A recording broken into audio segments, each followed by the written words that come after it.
My name's Paul Bestall. This is Mysteries and Monsters on the Paranormal UK Radio Network.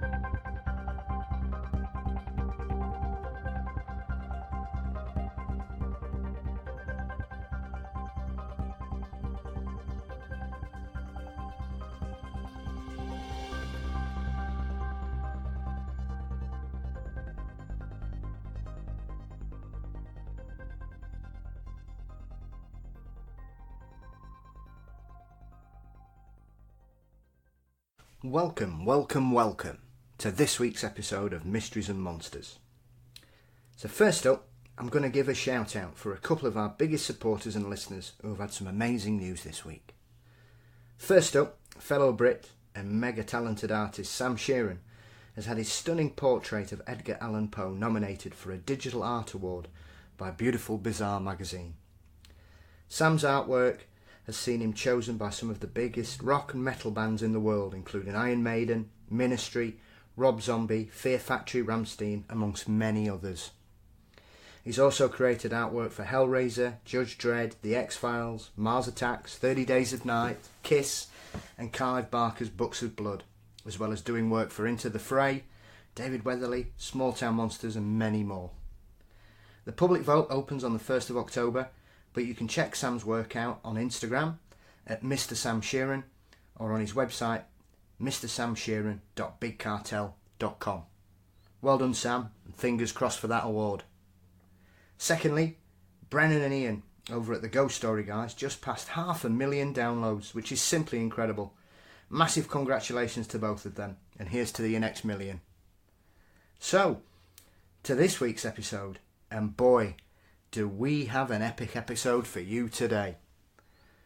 I'm joined by Australian Cryptozoology legend Gary Opit. I've been very lucky with all my guests so far, but Gary takes us on an epic journey into the heart of Australia and the surrounding islands, talking about Yowies, Thylacines, the orang pendek, and much, much more. It's our longest interview so far, so put your feet up and join myself and Gary as we discuss cryptozoology in Australia. I am delighted to be joined by Australian cryptozoologist, ecologist and biologist Gary Opit. Gary has an extensive experience of the flora and fauna of the Australian continent and spent over 40 years studying the ecosystems of this country, as well as visiting Papua New Guinea and Southeast Asia. Gary, we're delighted to welcome you to Mysteries and Monsters today. Welcome. Thank you very much. Glad to be able to speak with you. Oh, it's an absolute privilege and an honour, Gary. So, how on earth did you find yourself drifting into the realms of cryptozoology, Gary? Was it that you were interested in the Australian wildlife and it developed from there, or were you interested in cryptozoology before you became interested in biology? No, I was always from childhood interested in biology, and so particularly interested in the identification of animals and plants and understanding the ecosystems. And so I was always visiting the zoo. I grew up in Sydney, and so it's a fabulous city, Sydney, and with a wonderful harbour. I lived at Dover Heights, so I used to go swimming at Bondi Beach and went to Rose Bay Primary School and Vaucluse High. And regularly I caught the ferry across the harbour to our fabulous Taronga Zoological Park. And I would just go there repeatedly, and also to the Australian Museum. Yeah. And in our school library. And I was always borrowing books and reading books on wildlife. So I learnt to identify all of the Australian animals and plants and all of the animals from around the entire planet. their history. And so when I finally left school, and I'm 72 now, so that was in the mid-1960s, I became a national park ranger up at O'Reilly's in Lamington National Park in the subtropical rainforest. It's a huge plateau of undisturbed rainforest. The northern crater rim of a 20-million-year-old volcano on the border of southeast Queensland and northeast New South Wales. And so I knew all of the plants, and I was every day I'd be out in the rainforest. Our normal job was to carry an axe over our shoulder and a backpack, and I'd walk miles into the rainforest following the tracks. We had about 100 miles of tracks through this fabulous rainforest and incredible views. You could see 50 miles up the coast because it's beside the ocean, and a elevation of about something like 1,000 meters, 3,300 feet, something like that. And of course, I'd every day identifying, watching the birds, and at night I'd be spotlighting the mammals. And so the Australian fauna and flora comes from Gondwana land, the great prehistoric continent that was covered in dinosaurs up until 66 million years ago. And it broke apart during the Mesozoic. So Gondwana land comprised Australia with New Zealand as part of the east coast, joined to Antarctica, New Guinea and Tasmania, all joined together. And then it was joined to the east, joining Antarctica with South America, and to the west with Africa, India and Madagascar. And the whole thing began to break apart about 100 million years ago. And Australia finally broke away about 50 million years ago from Antarctica. And then after that occurred, Antarctica became a continent separated from Australia, and so the cold Antarctic currents could encircle Antarctica, and that began to freeze the entire planet. That's been going on for about 40 million years. But Australia is travelling north at a speed of about 6 centimetres, so that's 3 or 4 inches a year north, because the Australian continent, it's like all the other continents, they're only about 100 kilometres. We talk kilometres now. We changed in 1966 from feet and inches and pound, shillings and pence to the decimal currency, and kilometres. And so Australia's moving north. It's of course that our planet is a liquid planet, a planet of white hot liquid rock. And so a great current of liquid rock is carrying the Australian continent north at 6 centimetres a year. And so our animals and plants are related to the animals and plants of South America. So we have marsupials and we have monotremes. The monotremes are the most ancient of all the mammals. They're egg-laying mammals. They're unrelated to modern mammals like people and dogs and cats and horses and cows and elephants and tigers and what have you. So Australia is a land of marsupials and pouched mammals, ancient pouched mammals, but fully modern because they've adapted to changing environmental conditions, of course. And so it's a land completely apart from the rest of the world, and of course it's a continent about the size of Europe, or say United States. So it's a big continent. It's the world's largest island, and of course in the southern hemisphere. and it's normally joined, during the Ice Age, it's joined to New Guinea and Tasmania, but they're separated by shallow seas for about the last 6 or 7, 8,000 years.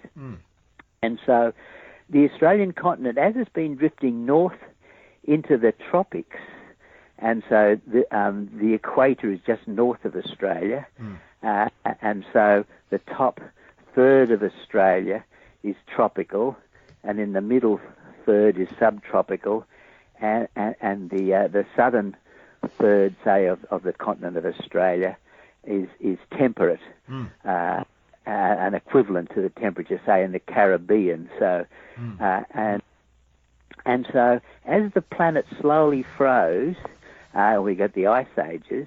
The Australian continent was drifting into the warmer weather conditions as the planet cooled down. So the temperatures remain stable. They haven't changed. And so that allowed the survival of incredibly ancient animals and plants. And so it's a land of prehistoric plants and animals. They're all thoroughly modern because they've adapted to changing conditions. So we have the most ancient of backboned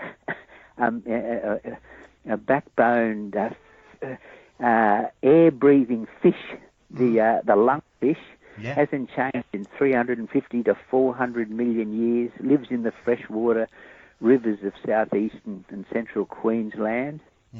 And we have the egg-laying platypus and the egg-laying echidna. The echidna has a pouch. And then, of course, we have the fabulous marsupials. And Australia's never been joined to Asia. And so we have no Asian animals. So we have no monkeys, we have no apes like chimpanzees or say orangutans, of course, or gibbons or macaques or any of the monkeys. We have no squirrels, we have no deer, we have no cats. So the animals we have here are two different families of marsupials. We have the diprotodont marsupials, which diprotodont means two front teeth. So they're the herbivorous marsupials like kangaroos and koalas and wombats, many species of kangaroos in particular, and also possums or phalangers, which are magnificent animals, very distantly related to the American opossums. They're quite different and mainly herbivorous. And they include gliding possums, so the largest ones are about 1 metre in length and can glide 100 metres through the treetops. And then we have the carnivorous marsupials, and they're things like the Tasmanian tiger or thylacine, also known as the marsupial wolf or the marsupial dog, because it looks just like a dog, but with bands on its back. The Tasmanian devil, the spotted-tailed quolls, the eastern quolls. The quolls animals that look halfway between, say, a cat and a mongoose, something like that, or a marten. Marten's probably the closest to them. But they're all marsupials. So they're the carnivorous marsupials, and also the bandicoots, which are small animals like a very small kangaroo that jump along but a very long snout, and they dig in the dirt for earthworms and any other invertebrates in the soil. And the numbats or banded anteaters, which look like a bit like a squirrel, and they run around on the ground, but they've got reddish fur and covered in bands. So very attractive animals. 52 teeth they've got, the most a number of teeth of any mammal. So the animals in Australia are completely different from the animals from the rest of the world, because Australia's never been joined to the Northern Hemisphere. But we're moving towards Southeast Asia, but it'll be a long time before we get there. But some Asian animals did get across, so over millions of years, rodents have been able to drift across from Asia, and so they're the only sort of eutherians or placentals, generally referred to as modern mammals. We've got a whole array of native rodents including things that look like jerboas. We call them hopping mice. And we've got a water rat and various bush rats. And then, of course, snakes got over here as well, and monitors. So they've got big lizards that get up to about 7 feet in length, the monitors or goannas. Yeah. We've got big pythons, carpet pythons and amethystine pythons, and venomous snakes. We've got spiders. We've got the full range of insects. And we've got fabulous birds, incredible birds. Australia has the greatest numbers of parrot species of any place on Earth. We've got fabulous cockatoos of many species, from giant black cockatoos with a metre wingspan, sulphur-crested white cockatoos, rose-breasted galahs, and pink cockatoos. We've got two of the largest birds on Earth, the rainforest-dwelling cassowary, which has a big horn on its head or casque, and the emu, and black swans, of course, and kookaburras.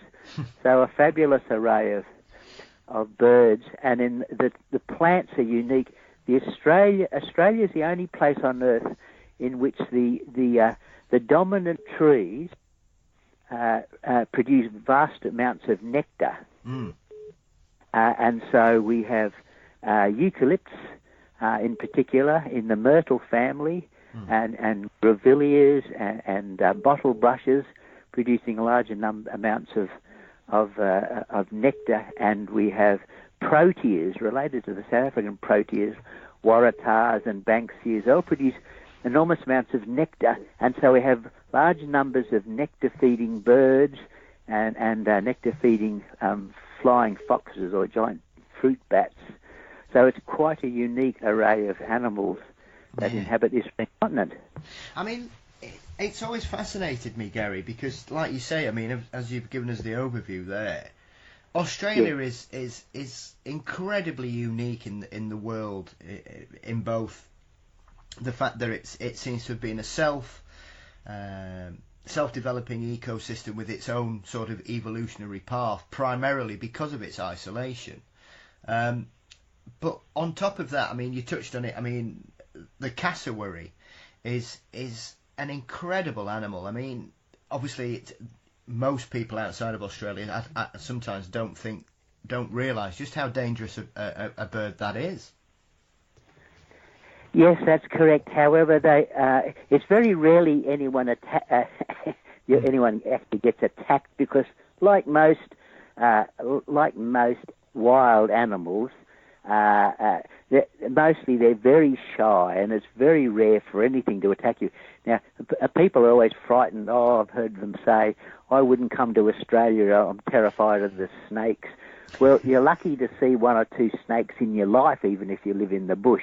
It's like anywhere, and they certainly don't attack you. Yeah. The same thing with the spiders. There's spiders, but you'll very rarely ever see one. Yeah. It's like any place. If you go to America, there's not much chance of being eaten by a grizzly bear.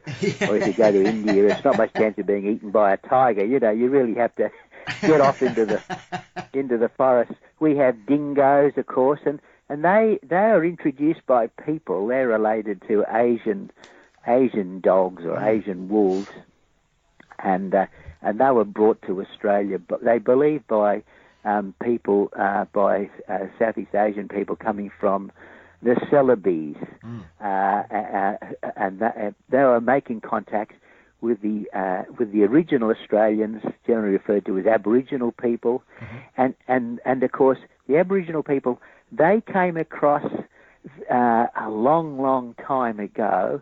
Australian Aboriginal people they know they've been on this continent for something like at least 50 to 60 to 70 to 80,000 years, and then just recently they've accurately dated Aboriginal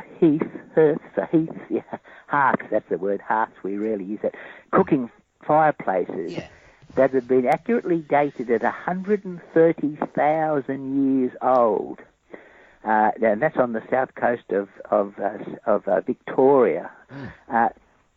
So Aboriginal people have been here for vast periods of time, and up until about 30 to 40,000 years ago, Australia was a land of gigantuous animals. So we had giant koala-like animals and giant wombat-like animals that were as big as rhinos and hippos. We had many species of giant kangaroo that stood 3 meters tall, so about 10 feet tall, including the short-faced kangaroo. It had a head like a person, and it didn't jump, it walked like a person. It had long arms, and the Procoptodon, the giant short-faced kangaroo. They're all known from fossils, from skeletons found in caves in particular. We had the world's largest lizards. We had lizards as big as Allosaurus dinosaurs, something like 30 feet in length. We had giant tortoises as big as cars with horns on their heads and big clubbed tails. And we had the world's largest bird. It was a gigantuous flightless goose called Genyornis. And then we had the marsupial lions, which were actually giant possums. They weren't related to the carnivorous marsupials like the Tasmanian tiger or thylacine. They're related to possums. So no canines, but huge biting incisors, those huge front teeth and great cutting molars. So terrestrial crocodiles, huge pythons as big as, related to the anaconda. And Australia was covered in these huge, spectacular animals. We had a giant marsupial tapir sloth that had huge curved claws and a sort of an elephant trunk, and it was about the size of a horse, say. And all of these animals populated Australia in large numbers, and they all disappeared. We don't know exactly why, because they survived for millions of years and many, many ice ages and warmer interglacials. And so it's probably, humanity has just been exterminating, hunting everything to extinction all over the world. So it's the same way all the mammoths and mastodons were hunted to extinction, and the giant sloths in South America, and the rhinos and all woolly rhinos. Humanity, Homo erectus were hunting them. Neanderthals were hunting them. Then Homo sapiens and modern humans have been hunting it. We're literally hunting everything into extinction and exterminating the planet. We're the most vicious carnivores that have ever lived on the planet, much worse than T-Rexes or anything. But so theoretically, there shouldn't have been anything unknown in Australia. Of course, we were colonised by British people. The first Englishman to sail up the east coast was Lieutenant James Cook in 1770, and then the English sent out the first fleet of 11 ships 18 years later. So in 1788, they discovered Sydney Harbour. They called it Port Jackson, and then they sailed in, and they set up their first colony at Circular Quay in Sydney Cove, and Sydney was named after Lord Sydney, and it was an English navigator who was the first person to sail right around Australia and map it, Matthew Flinders, and he wrote the name because it was called New Holland. The Portuguese found the west coast first and called it the land of the parrots, and then the Dutch found the place and called it New Holland, and then Matthew Flinders called it Australia, which means southern land, and that's how we came to be English-speaking Australians living on this amazing continent. And of course, by the time I was working as a national park ranger, people had been here for many thousands upon thousands of years, but English people, English-speaking people, Europeans, and of course there was Asians, there was Chinese coming in. Gold rushes brought in a lot of people from America and Europe, and then of course after the Second World War we got a lot of migrants coming in from Europe, particularly Greek and Italian people, French people, German people, of course. So very multicultural Australia, just like, say, United States or United Kingdom, and Indian people and Chinese people, particularly in more recent times. But when I was a National Park Ranger, we were positive that we knew every animal, and I knew all the mammals, all the birds, all the plants, all the insects, all the frogs, all the reptiles. I knew a lot of them because I loved it all, and I studied the ecology and everything. And I was sure that there was nothing unknown until something attacked our headquarters, the ranger's house, and something began thumping on the side of the walls of the house. And then something went underneath the house, and it is in pitch darkness at night, but only on sort of about 9 o'clock at night or something. Yeah. And began throwing our tools out from under the house onto the lawn, because of the front of the house was on level ground, but then the land sloped down so that it's only one story at the front of the house, but 2 stories at the back of the house, and that's where we'd store all our tools. And we had only, sort of very, just some interior lights. We had no power points. We had a fuel stove, which meant we chopped wood and burnt wood to heat our water and to cook our food. And we had a kerosene refrigerator, and there was just 3 or 4 of us. And anyway, so there was like no outside lights, and then whatever it was disappeared, and we thought that was strange. What on earth did that? And the next morning, we came down. There's all the tools lying on the ground, and we thought, why would someone come under the house? And it's such a remote spot. There's a few campers, and there's a little resort for bushwalkers, the O'Reillys.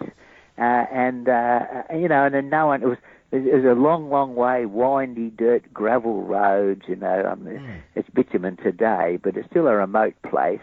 Yeah. And so, who could be moving about at night in pitch blackness? Yeah. And then I went down to get some wood, because to have breakfast we'd cut up some timber on the chopping block with the axe.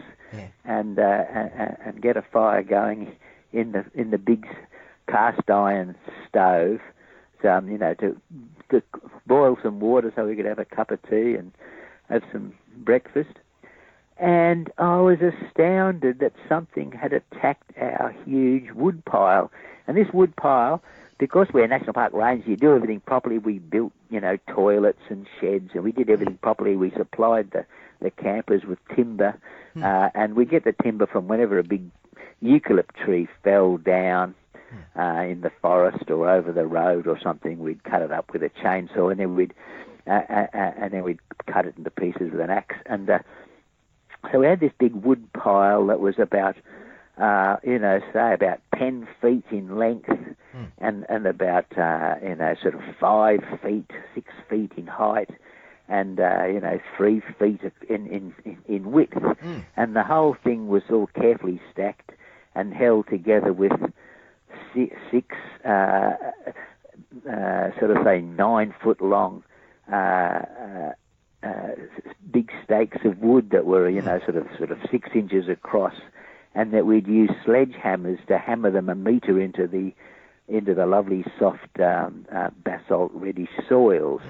And something had pulled these stakes out and thrown all these logs all over the place, which was a physical impossibility. Yeah. And we were astounded, like we couldn't work out what on earth could do that, because there's simply nothing that existed that could do it. And, couldn't be ghosts or something, like it was a complete mystery.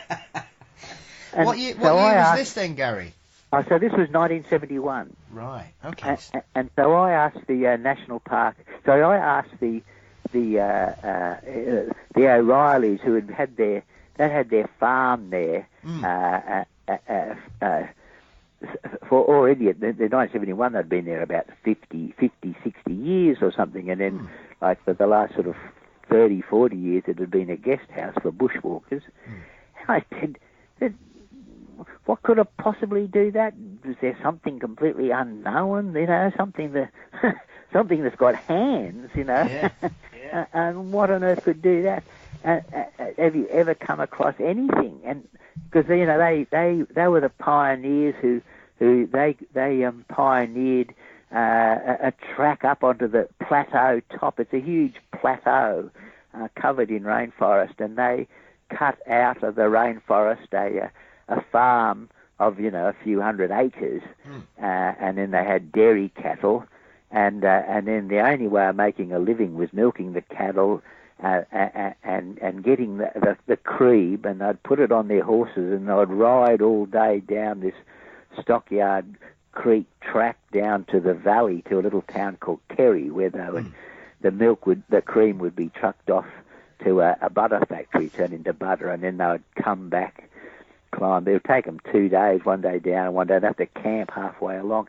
And they said, always at this one spot, some huge animal would roar and bellow at them from the side of a cliff deep in the rainforest, but they could never work out what it was.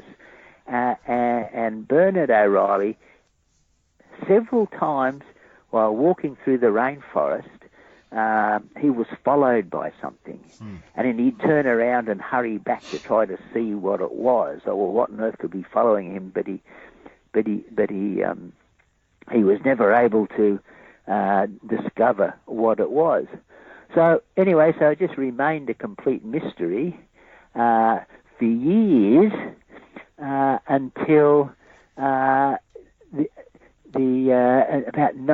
1978, when one of the national park rangers, a gentleman by the name of Percy Window, who was the head ranger of Springbrook, which is the next mountain over another flat plateau. They're all plateaus in Australia. Australia's ancient plateaus, covered in rainforest and some farms. He was cut. A normal job as a ranger was you always, when you got a national park in a subtropical rainforest, trees regularly get blown down in storms, and so your main job was to walk through these fabulous rainforests until you come across, just checking the tracks and repairing the tracks, because lots of bushwalkers, and then where a tree had come across, you'd take your axe out and you'd spend the day cutting through some giant rainforest tree and fixing the track up so that bushwalkers could use it. And so he was doing that, and he was chopping through some mostly small trees fall down. He was cutting away some small trees, and he could hear a grunting sound, and he thought, what on earth is that? There's nothing in the forest that makes loud grunts. And so he carefully pushed his way through the rainforest. And in the rainforest, if you haven't seen a rainforest, the trees form a thick canopy overhead, but the interior of the rainforest is fairly open, with lots of young trees, shrubs growing up, and ferns, no grasses because it's shady, and lots of thick leaf litter, and mushrooms and fungi and things. And so he's creeping through the forest, and he suddenly realizes he's only 10 feet in front of him is this huge animal, unlike anything he'd ever seen before, but which resembled a gorilla or an incredibly hairy human. And a huge, powerful thing, and with a slightly crested head and big brow ridges, and covered in black hair, and it had black hairless face, and or at least around the eyes and mouth, and eyes, of course, and mouth, and just but a biped, but very long arms, and then it just stood there and looked at him, and he looked back, and they looked at each other for about 10 minutes, only 10 feet away from each other. And of course he was just in complete and utter shock, because he'd never heard of such a thing. He just couldn't believe his eyes. But there it was, standing in front of him. And so then after about 10 minutes, it suddenly produced a powerful smell, and then it just walked off into the forest, and Percy then vomited, partly from the shock and the smell. And then he made his way back to the rangers' quarters some distance away. And when he arrived, the other rangers were there, and he came in white as a ghost, and he just said, "I can't believe what I just met in the forest. It was like nothing you could ever imagine." And because he was the head ranger and the only government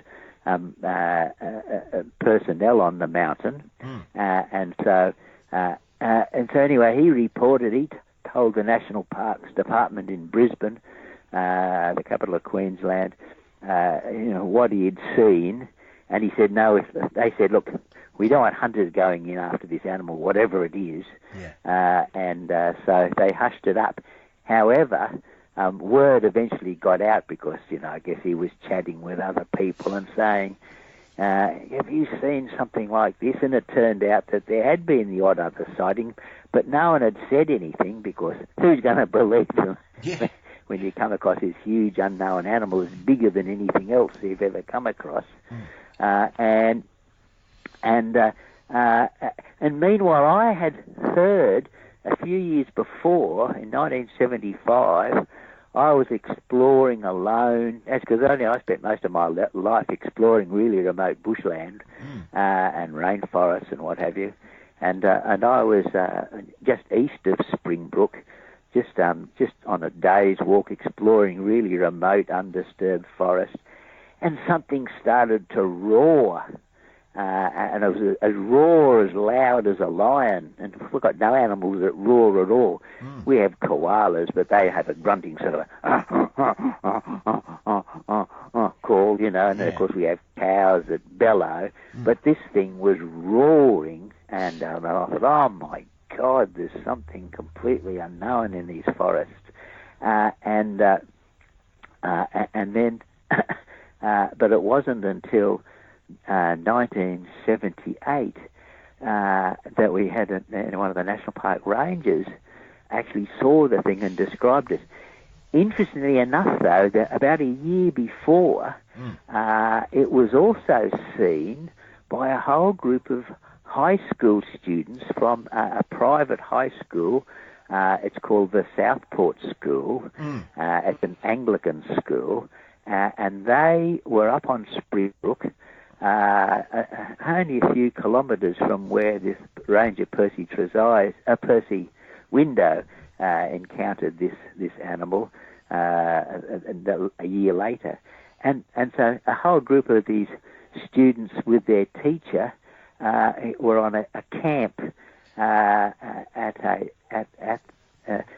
this is a setup for school camps, and it has cabins and a dining area and what have you. And they'd teach the students about the environment and bushwalking and this and that or whatever.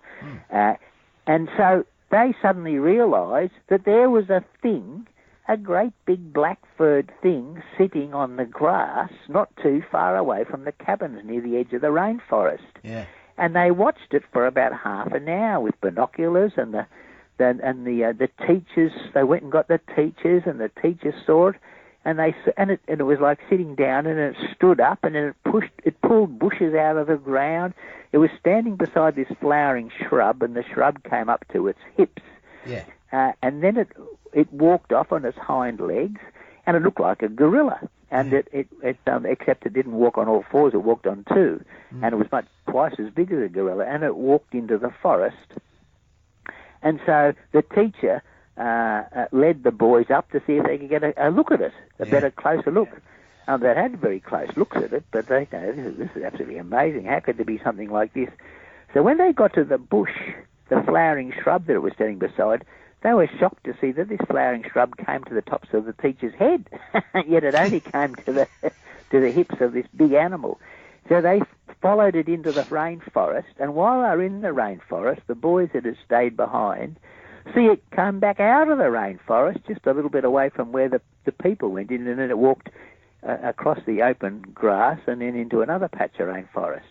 And so they all got to see it, and one of the boys contacted the newspaper, the Gold Coast Bulletin, and reported what they'd seen. Because the headmaster demanded that no one talk about it because it's not a possibility. Yeah. But he said, no, we all saw it. So, and that gentleman became an Australian senator in the Queensland government, and his name's Bill O'Chee. Yeah. And so, because he's a respected fellow, and he says, no, these things exist. But we didn't have a name for them. We had no idea what they were called. Yeah. And then it turns out that we discovered years afterwards that the Aboriginal people had many names for them and knew of them extremely well. And as well as that, one of the earliest cryptozoologists in Australia, a wonderful gentleman by the name of Rex Gilroy and his wife Heather. Rex grew up in the Blue Mountains, and he began to get many reports, and he'd set up a natural history museum, mainly insects. He was head of the entomology section of the Royal Zoological Society in New South Wales. He was, just an amateur entomologist and liked geology and what have you, and he had a little museum. And because he was interested in wildlife, there was an old famous naturalist that previously had a museum, but when he passed away, Rex Gilroy opened up his museum, particularly butterfly collections and beetle collections and things like that.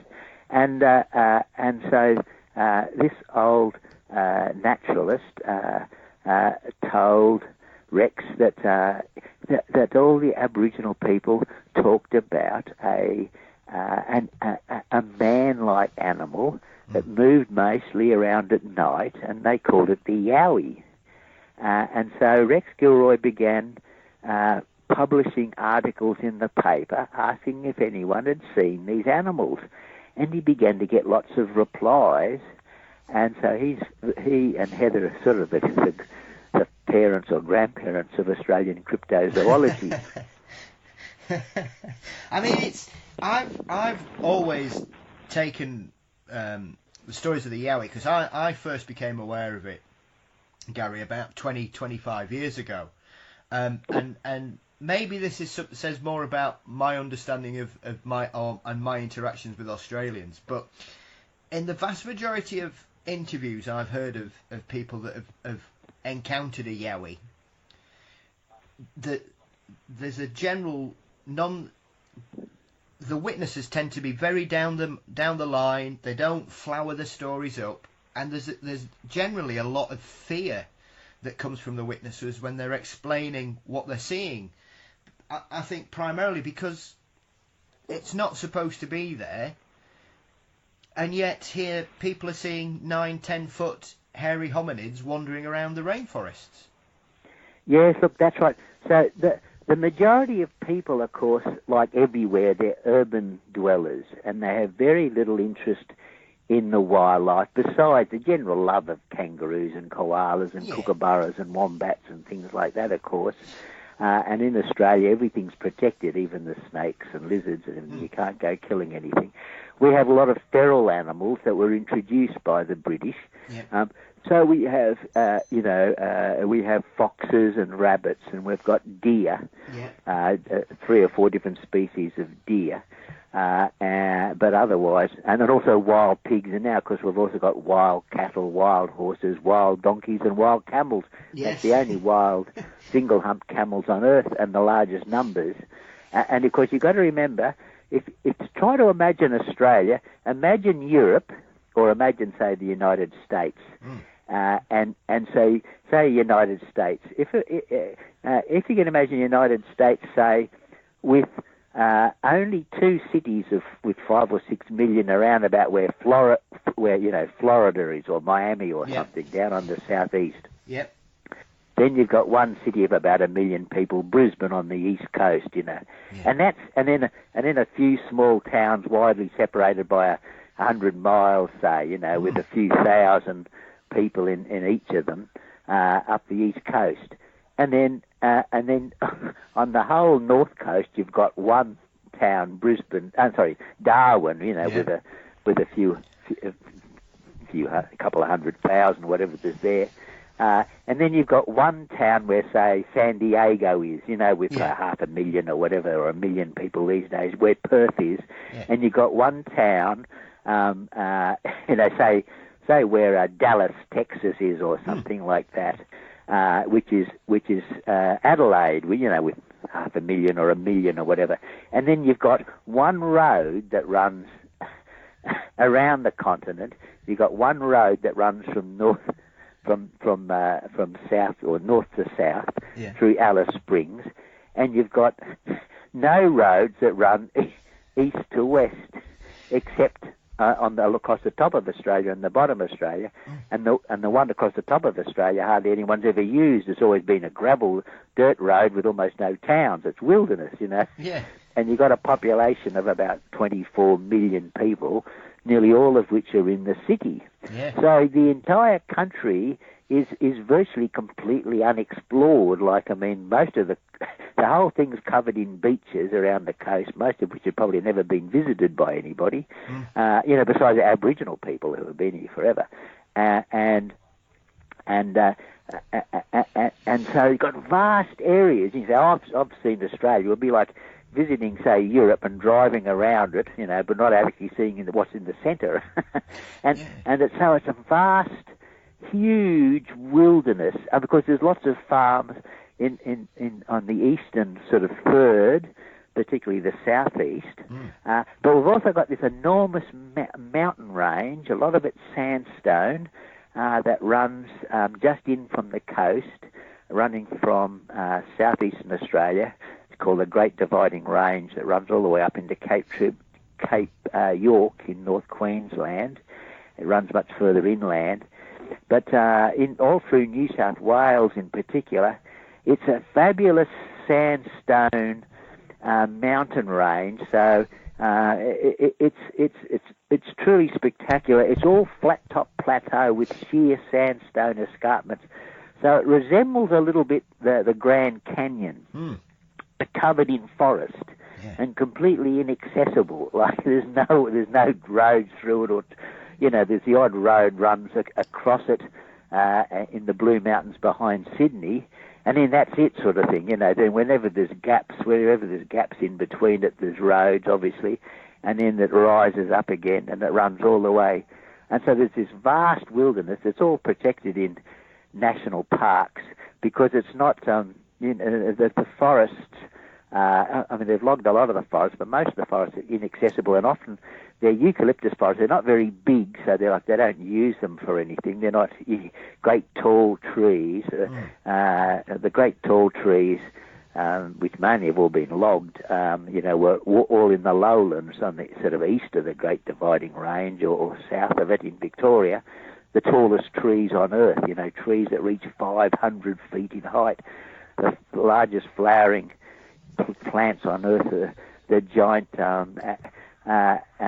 mountain ash, eucalyptus trees. There's very few that are higher than about 250 feet now, I think, because they're all logged, cut down, 100 years ago. So you've got this vast continent, and this Rex Gilroy began to receive all kinds of astounding reports, and then I began to receive lots of reports because I was wandering around. After I left the national parks, I went up to New Guinea. I spent 2 years living in New Guinea. I was an explorer. I found tribes that had never seen a white man, and they'd run screaming when they saw me because they thought I was a ghost.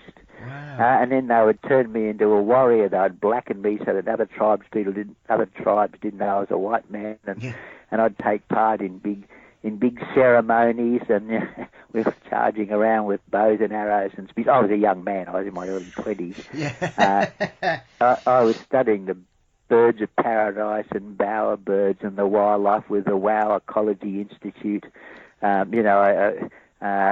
went to university. I was the first person to lecture on ecology in the Lay campus in the University of New Guinea. And then I travelled all through Southeast Asia for 1.5 years. This is all during the 70s, when there was virtually no tourists in Southeast Asia, and Bali was dirt roads and horse and carts, and totally traditional, fabulous place, and hardly any tourists at all. No resorts, or 2 or 3 resorts on Sanur Beach, and then he had to speak. No one spoke English. He had to speak. Had to learn to speak Indonesian. Yeah. And so I began to pick up more reports, but I began to see unknown animals, and so I had in 1969 I had an animal unknown to science cross the road right in front of me, and it was almost certainly a marsupial lion. So this is an animal about the size of a leopard, say, covered in dark brindled fur, with a leopard-like fluffy tail, say, but with bands on the tail, but not the head of a cat, but the head of the head would look more like, say, a mastiff dog, and it walked just like the marsupials have a different carnivorous marsupials and the herbivorous marsupials, the ones that walk and don't jump. They have they've got a different bone, skeletal structure. They have a different way of walking. They're very fast, but it looks a bit clumsy. They have a sort of a waddling gait. This had this unusual waddling gait, like it obviously wasn't a dog or anything. And that crossed the road right in front of me slowly. It didn't rush across, it just walked across, and I was able to have a good close look at it. And I'm thinking, oh my God, there it is, something completely unknown to science, a carnivorous marsupial, almost certainly the marsupial lion. I received reports of them from other people, lots of reports, right up to the present. And then 3 times I saw another animal, which I think was an all-dark Tasmanian tiger, maybe. Once again, an animal about the size of a leopard, say. But this one was all dark fur. It didn't have a thicker... The fur wasn't as thick, and the head looked a bit different. And I watched one for 5 minutes from only 10 metres, 20, 30 feet in front of the car. Completely unidentifiable carnivorous marsupial, and lots of reports of it as well. And then when I was in New Guinea, I was up in high altitude, undisturbed Castanops, I think it's called, a beach forest, rainforest, and an individual crossed this track in front of me. It was a few hundred feet in front of me, but it was like a logging trail had been put in, but nothing had been logged, and this.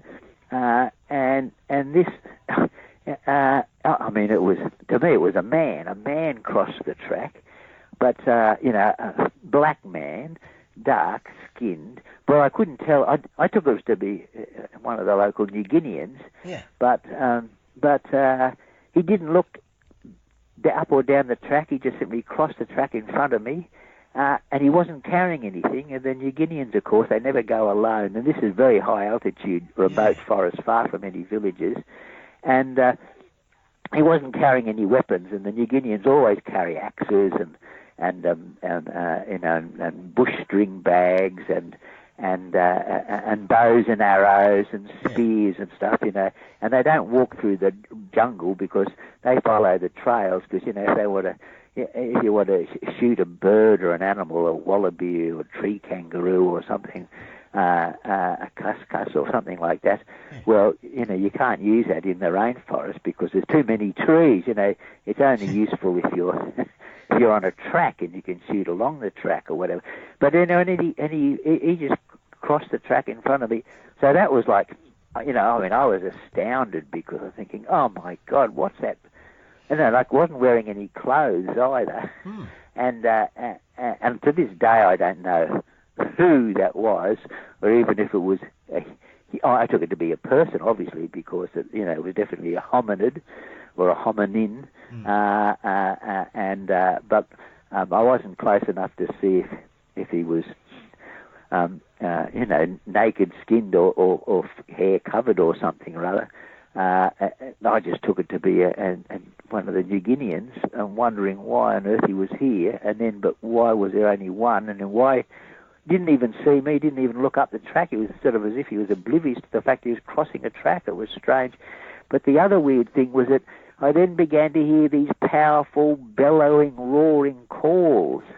And I'd follow them through the forest, and there's no big animals in New Guinea besides tree kangaroos and little wallabies, besides introduced wild pigs, and of course the cassowaries.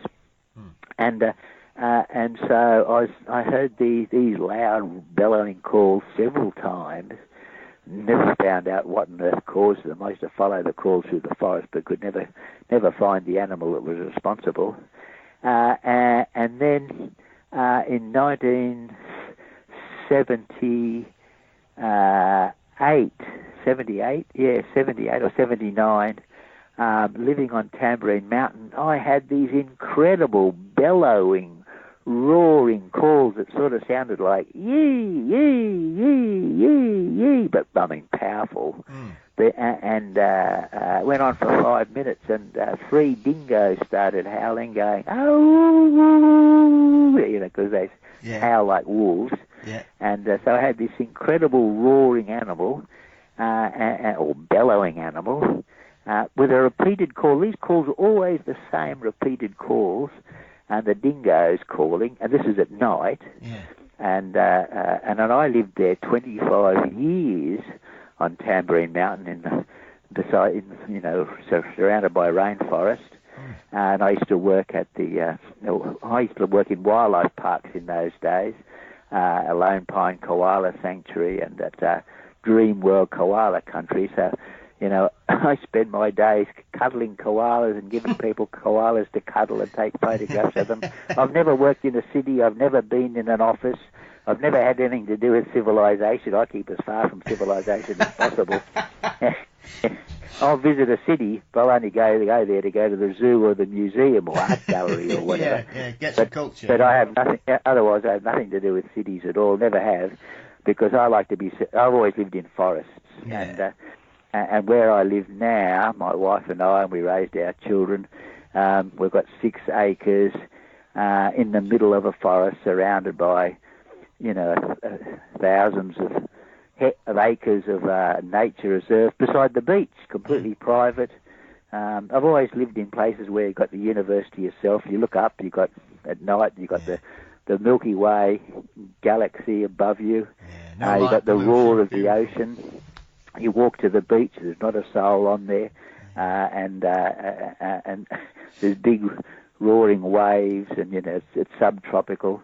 But of course there's lots where I particularly, where I always live, where it's wild, but it's not. It's only sort of 15 minutes drive to the nearest town or whatever. It's not. There's large numbers of people further up and down the coast, but so I've encountered this animal that we generally refer to as the yowie, not far from my house. And I think that was 2008, I think it was. I've got the actual dates, of course, recorded.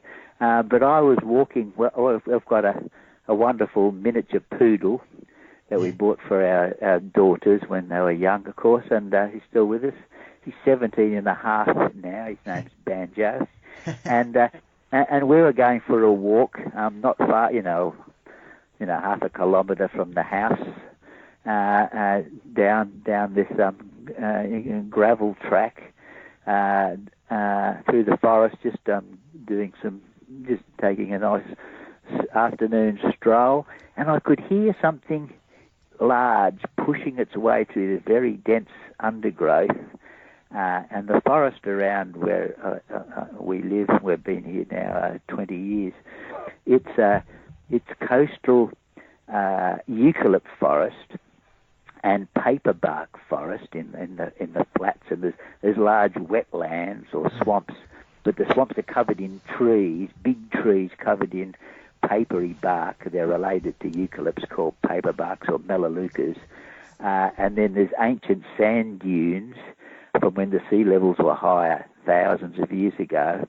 And those sand dunes are covered in, they're all thickly forested, and they're covered in these scribbly gum eucalypts trees or gum trees, and ancient cypress pines and hoop pines, and giant Banksia, old man Banksia trees, and they're sort of scattered in this sandier soil, and then underneath is a very dense understory or middle story of all kinds of shrubs that we call tea trees, and a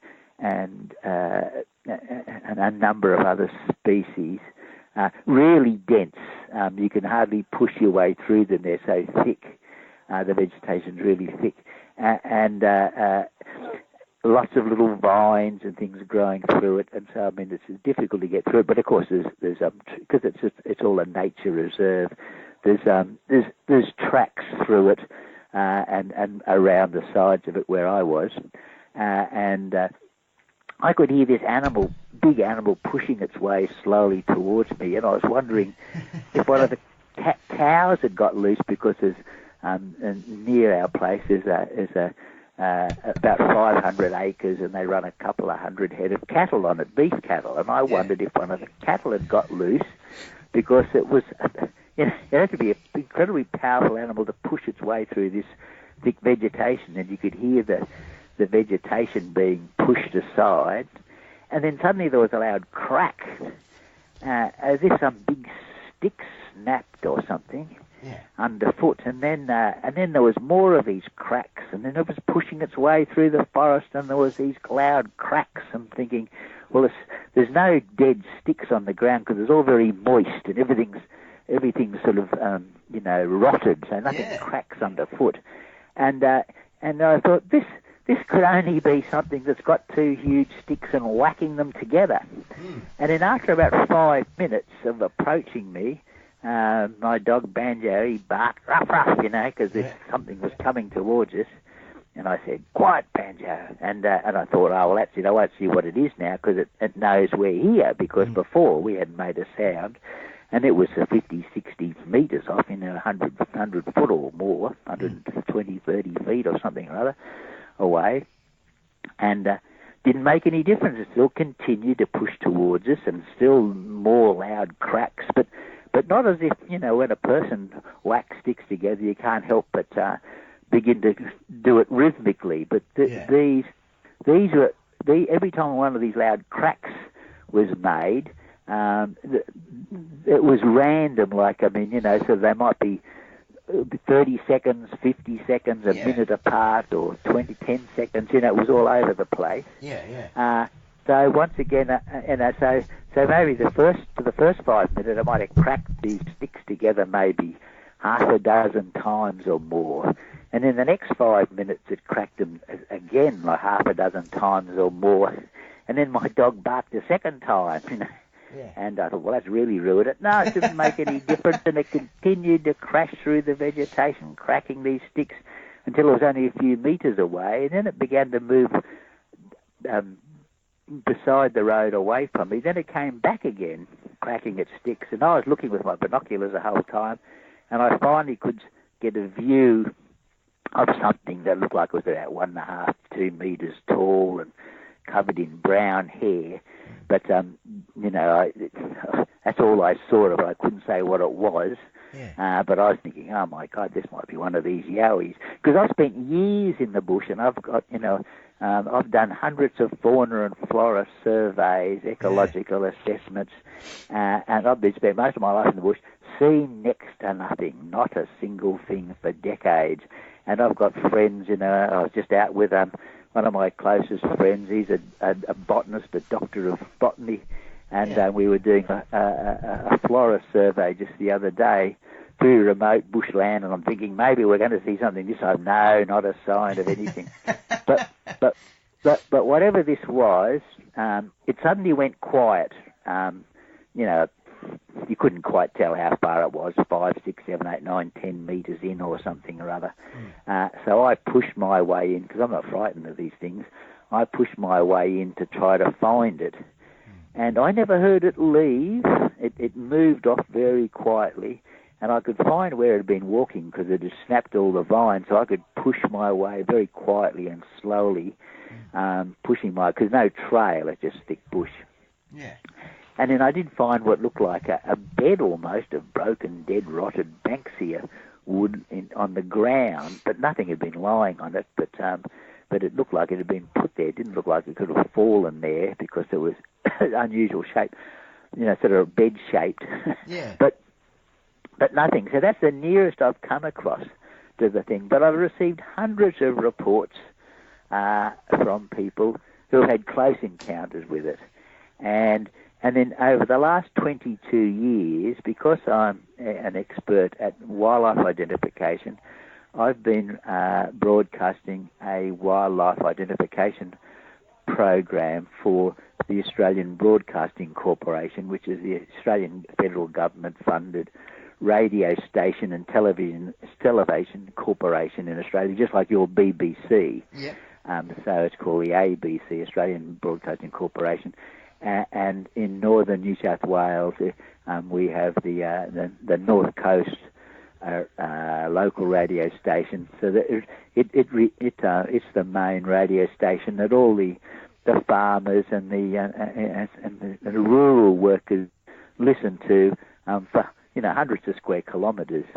And so I've been running this radio broadcast for 22 years, every week of the year, or pretty much. Sometimes it's every week of the year. Sometimes they give me a couple of weeks off. It just goes for 15 or 20 minutes. Yeah. Sometimes half an hour, but usually 10 or 15 minutes. And so people phone in, and I have to instantly identify every mammal, bird, reptile, amphibian, invertebrate, anything anybody sees. I have to tell them instantly what it is from the description of it, or from its calls. And I can do all that because I spent my whole life doing exactly that. And so when I first initiated it 22 years ago, 1997, February 1997, I turned it into a citizen science study. So it's one of the earliest citizen science study, which has cost nothing. And citizen science is simply you use the general citizens as researchers, and usually these days, it's a very common form of research these days. You want to do a study on birds, say, or birds coming to your bird feeder or washing in your bird bath or something. So you get everybody to report online on the computer to a central scientist, who then gathers all the data and then writes a scientific paper on, what people are seeing, etc. And of course, there's a whole array of citizen science projects in operation, usually run by university scientists, and on a whole array of things. So people studying feral animals or frogs or koala sightings or all kinds of things. So this one that I set up just privately. So I've recorded the species that was identified, the name of the caller. I've often only got the first name because one person after another, and it's Brian from Billy Nudgel or Geraldton or something or other. Yeah. I've done nationwide ones, so I've got reports from all over Australia, but mostly they're from northeast New South Wales. And so over 22 years I've had thousands of phone calls, and then of course when the internet came in and became more popular, and then Facebook arrived, and so the ABC North Coast New South Wales radio station has a Facebook site, and people send post pictures, but also of course for a long time now, they send me the pictures to be identified to my own email address at garyopit@gmail.com. Yeah.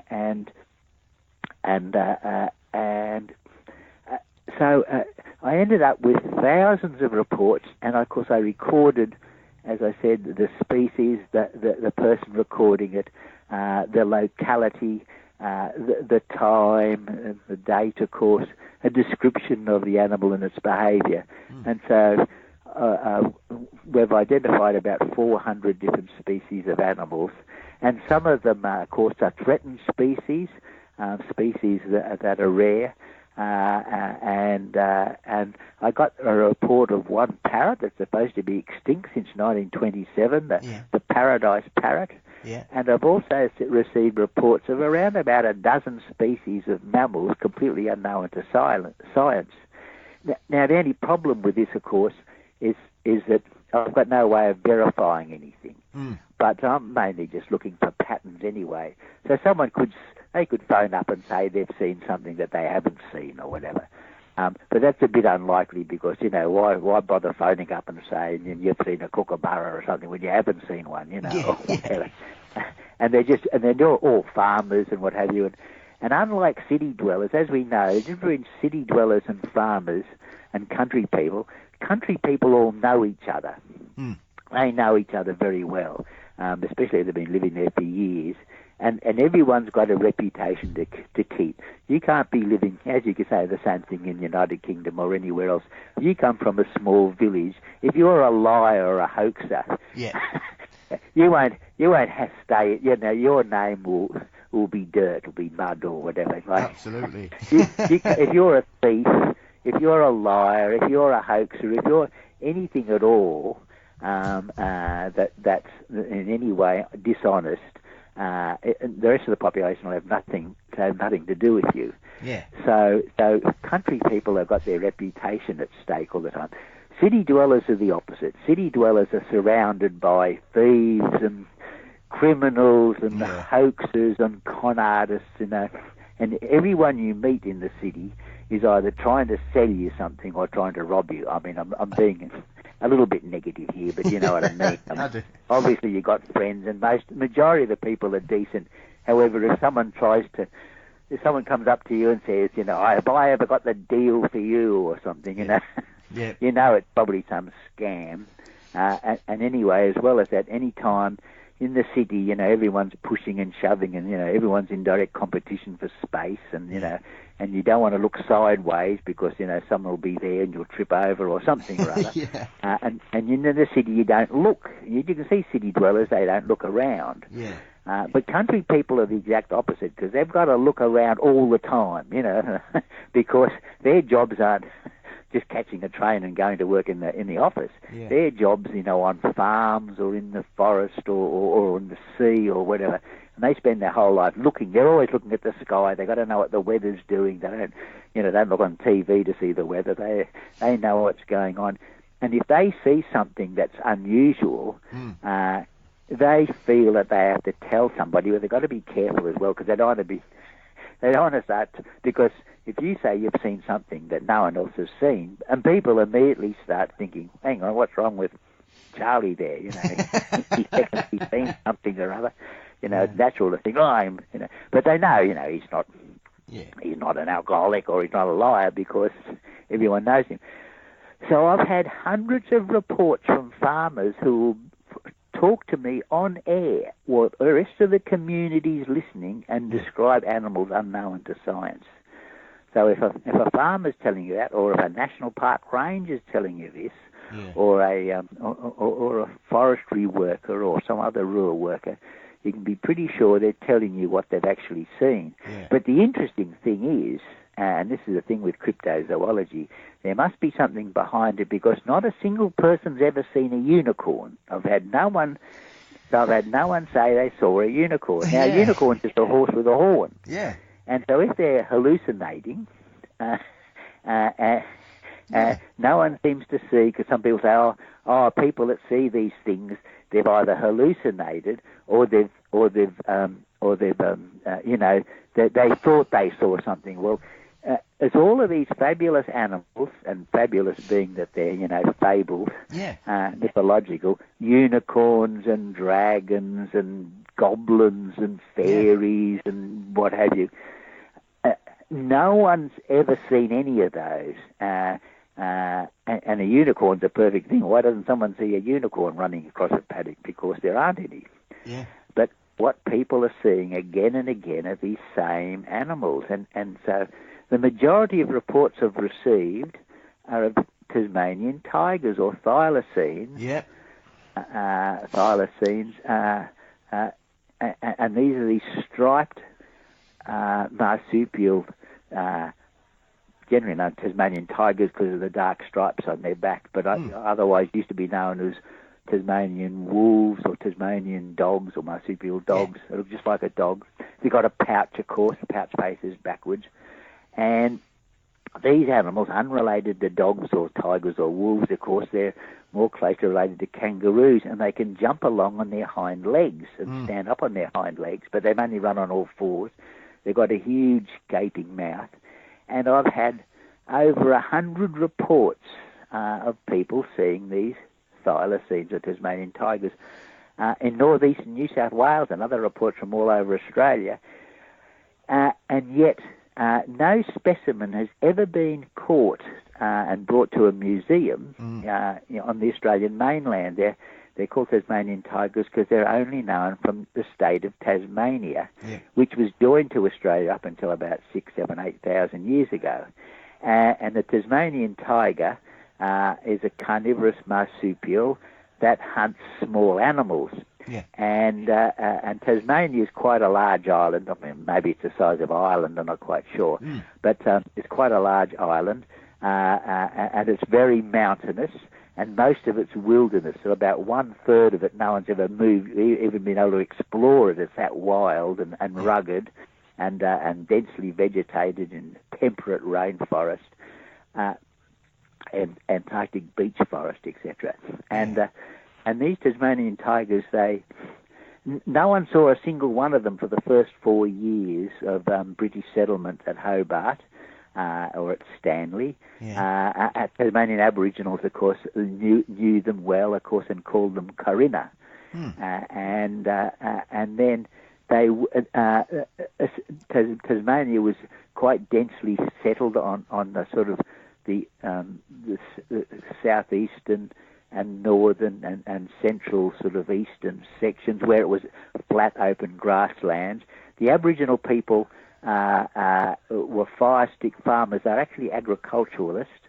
They burnt the grass very carefully so that wherever the green grass was regrowing, that's where the kangaroos and emus and wombats and wallabies would all be congregating, and that's where they could hunt them. They were very wonderful stewards of the land. They were never in large numbers. They lived in harmony with the environment. Tragically, the British arrived and just started murdering them all and taking their land, just as was so they did in America, murdering the Indians and stuff. A large number of them died from smallpox because they didn't have any resistance to European diseases. Smallpox being a pig virus. But of course, other people took very good care of Aboriginal people as they set up sheep stations. So it was a usual thing. There were very nasty people, but they're also wonderful British settlers as well, like in any population. And of course, the nasty ones, a lot of them were convicts, because I remember Australia was a penal colony. It was colonised using convicts. After England lost the American War of Independence, that's when they decided they would start dumping their convicts. And most of these convicts, of course, they weren't murderers or something. A lot of them were Irish political prisoners, or people had stolen a loaf of bread or absolutely, but of course, these people were desperate to survive, and suddenly they're on a new land, and they were given, they'd be pardoned if a lot of them were wonderful people. They were pardoned. They married those women convicts as well, of course, and they set up farms, and a lot of them were the Aboriginal people were mostly very helpful. but at the same time, as English people began to spread across the land and began to encroach on Aboriginal lands, in some places they'd work together, but some places they would just shoot the Aboriginal people, and then of course the Aboriginal people would fight back, and so there was frontier wars all over Australia, and Aboriginal people were very badly treated by the English and other settlers, and in fact until relatively recently, where even the Australian Constitution makes no mention of the original inhabitants. There's been no treaty signed, and we just, us Australians, just stole the land and murdered the inhabitants. And up until 1967, Aboriginal people weren't regarded as human even, and were classed as animals in the legislation. And it wasn't until a referendum in 1967 where Aboriginal people were actually counted for the first time. And of course they're the most fabulous, wonderful people with the most wonderful culture. I mean, they're just absolutely wonderful people. Things have changed around now, thankfully, and so now in the Australian Parliament and in all the local state and local government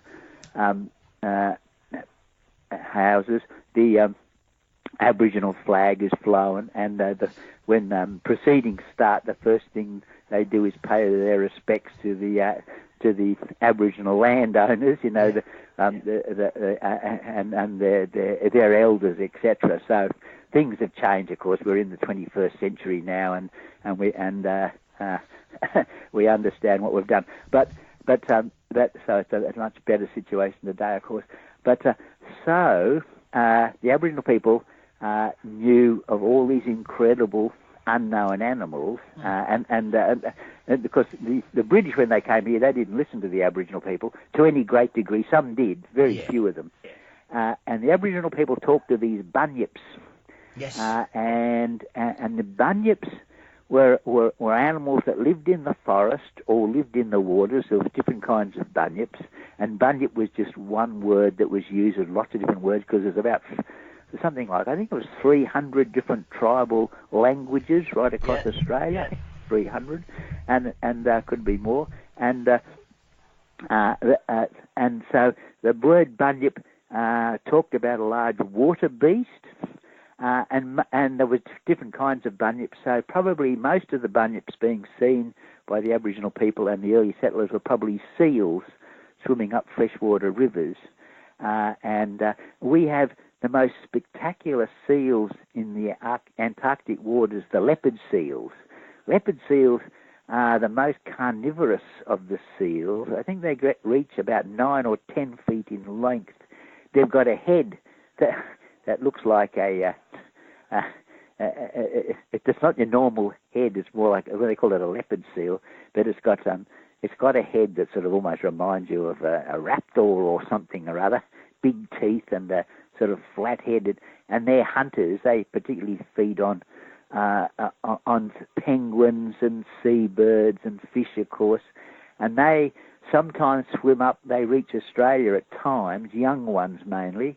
Younger ones, they're still 7, 8, 9 feet in length or longer, and then they've been known to swim up rivers.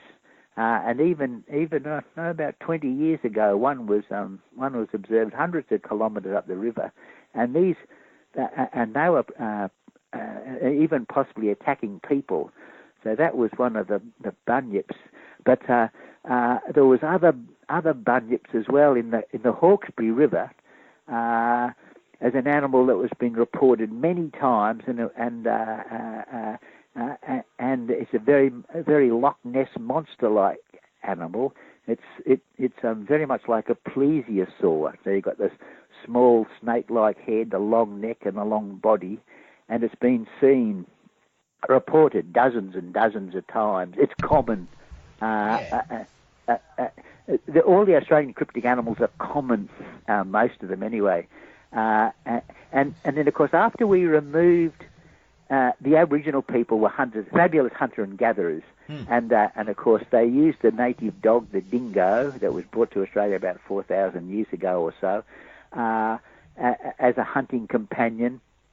And so these were fabulous hunters. They didn't have bows and arrows. They had arrows, spears. They had spears with spear throwers, which were more effective, more powerful, and travelled further than an arrow did.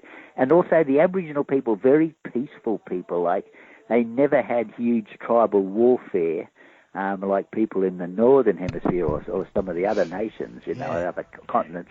Very peaceful people, and they didn't have chiefs. They had, elders, all the older people, and they were very religious, of course. And of course, they weren't really nomadic. They had their home territories, but they moved around, and they're very conservative. They didn't disturb the environment like to any degree, because they didn't build things, because they believed that, much like Christians and Jewish people and Muslims believe that a creator had created everything, but they were so conservative, you couldn't touch anything. Like, if God had put that rock there, it's supposed to be there. You're not supposed to be moving it. Yeah. But I mean, of course, they'd make bark canoes and stone axes and things like that. And they were farmers in such a subtle way. They were planting native plants. They were increasing the distribution of food plants, etc., and food animals. They took good care of everything. So they were truly wonderful people, like most people across the planet. And it's just only a few maniacs and power-mad psychopaths that we have the problems with. So the Aboriginal people knew of these amazing animals, but the British and then the Europeans, the modern Australians, didn't learn about them for a long time because they weren't seen very often. Yeah. But it's interesting that you can go online and search yourself what's been, as an example, for instance. The National Library in Australia, in Canberra, the Australian Capital Territory, where the federal government is situated, which is halfway between Melbourne and Sydney in south central New South Wales. If you put onto the computer Trove, Trove, Trove, you Google Trove, and you put in gorilla, and there's no gorillas in Australia, of course, they're purely African. You put in gorilla, it'll come up all of the old newspapers, and of course you remember there was newspapers in every town or large town, most of which have disappeared, some of which survived. If you put in gorilla, you'll see all of these reports going back 100 years, say, of people describing gorillas. Yeah. And they were generally known as yahoos. Yep. And then in southern New South Wales, they were generally known as doolagals, and also yowie was another word, or yowie and yahoo. And then they also talk about another little man-like animal called junjadis, yep, or nimjis. They've got many different names for them. And then so these are the animals that I began to get reports of, and then because of the work of Rex and Heather Gilroy, they're generally now known as yowies, yeah, which is a wonderful name, of course. Yeah. And then there's been a great many, not a great many, but there's been a few amateur cryptozoologists, mostly people who have just got very interested in the sightings or have actually encountered one of these animals themselves, yep, and then got so interested that they've set up. So there's been some wonderful books written. Rex and Heather Gilroy. If you Google their Mysterious Australia, I think it is their webpage. But anyway, Rex and Heather Gilroy. They've got an array of fabulous books available. On different cryptozoological subjects, and but remember, these people aren't scientists; these are amateurs. But they've gathered vast quantities of information. They've had 3 different museums, including one of them was set up entirely for cryptozoological research. Received hundreds upon hundreds of reports from people who, most of these people, farmers and bush walkers and what have you, and most of these people, they can be farmers their whole life, and they might only see these animals once or twice in their lives. Yeah. So they're not common. They have big territories. They're all carnivores, or mostly carnivores, but you know, they're not easy to see. You can't just come over and hope to see one. It's something like Bigfoot or Sasquatch or Yetis, you know. Yeah. It'd be wonderful to go look for them, but the chance of seeing one is, and actually encountering one is probably remote. So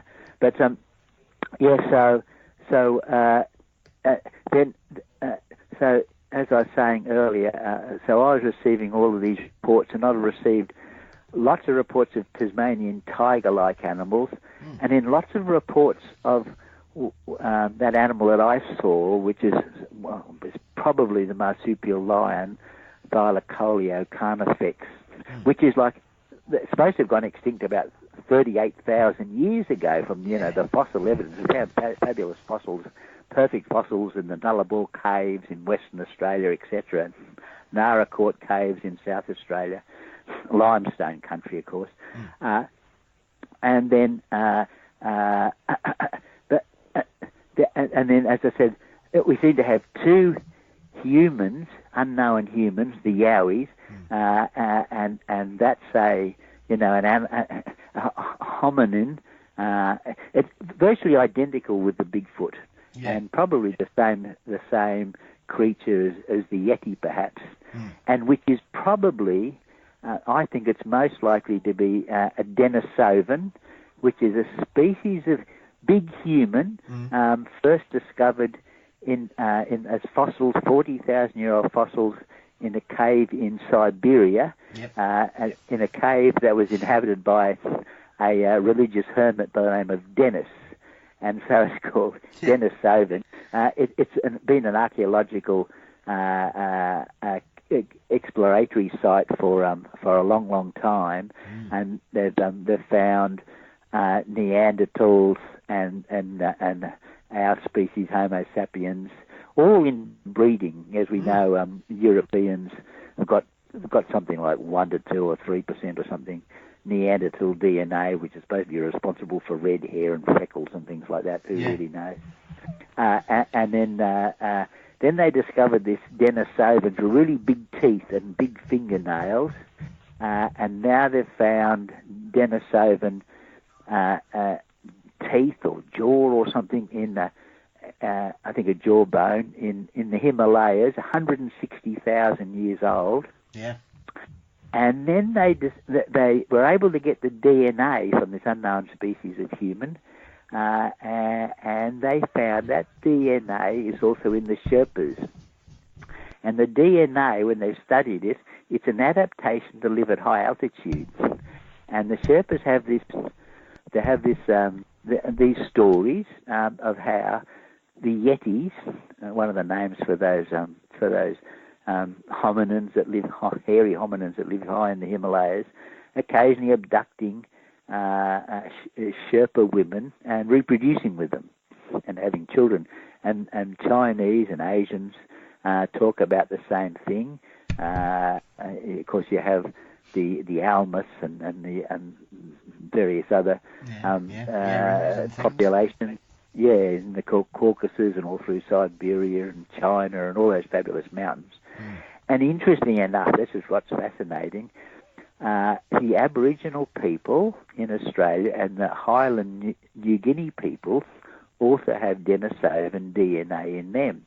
And the scientists that have studied the genetics say that this DNA means that humans, us modern humans, Homo sapiens, and Denisovan humans were interbreeding in Australia and New Guinea.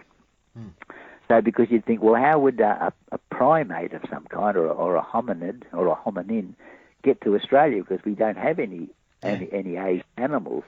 However, we know that during the ice ages, all of Southeast Asia wasn't a series of islands, but one single landmass,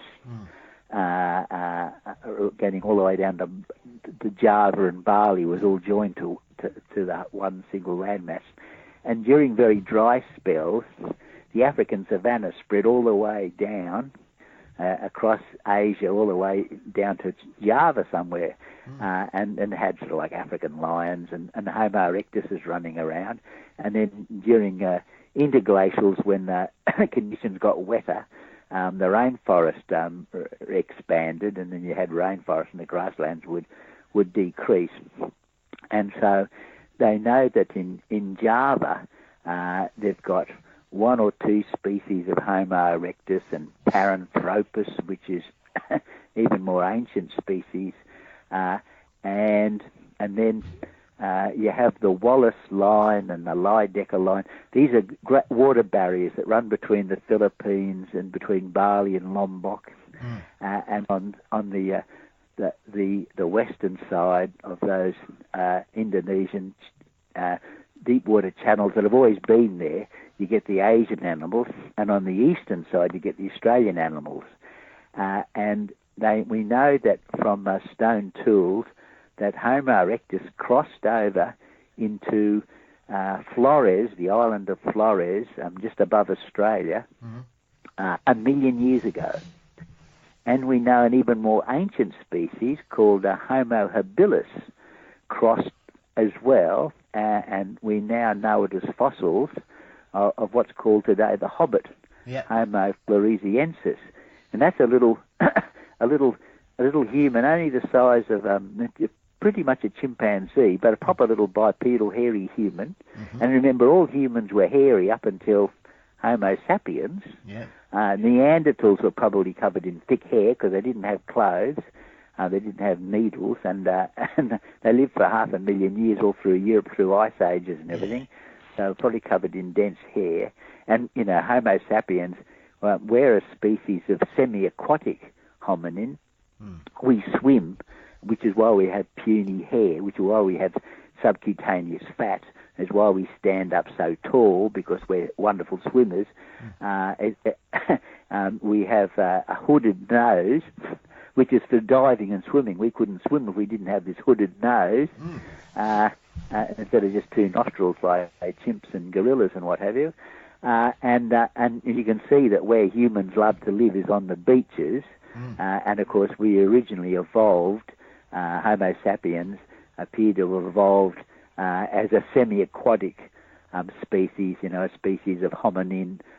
We had originally been hairy just like the rest of our relatives. But once we began living in the water, and I mean just talk swimming in shallow water and diving and feeding, just feasting on all the shellfish and having huge quantities of food available for us. And so we lost our hairy covering and just got covered in puny hair now, and subcutaneous fat to float in these nice smooth skins, the hooded noses. Our breathing tubes is also similar to a dugong, to an aquatic mammal. So we're a semi-aquatic species, and that's what we do. We love to swim.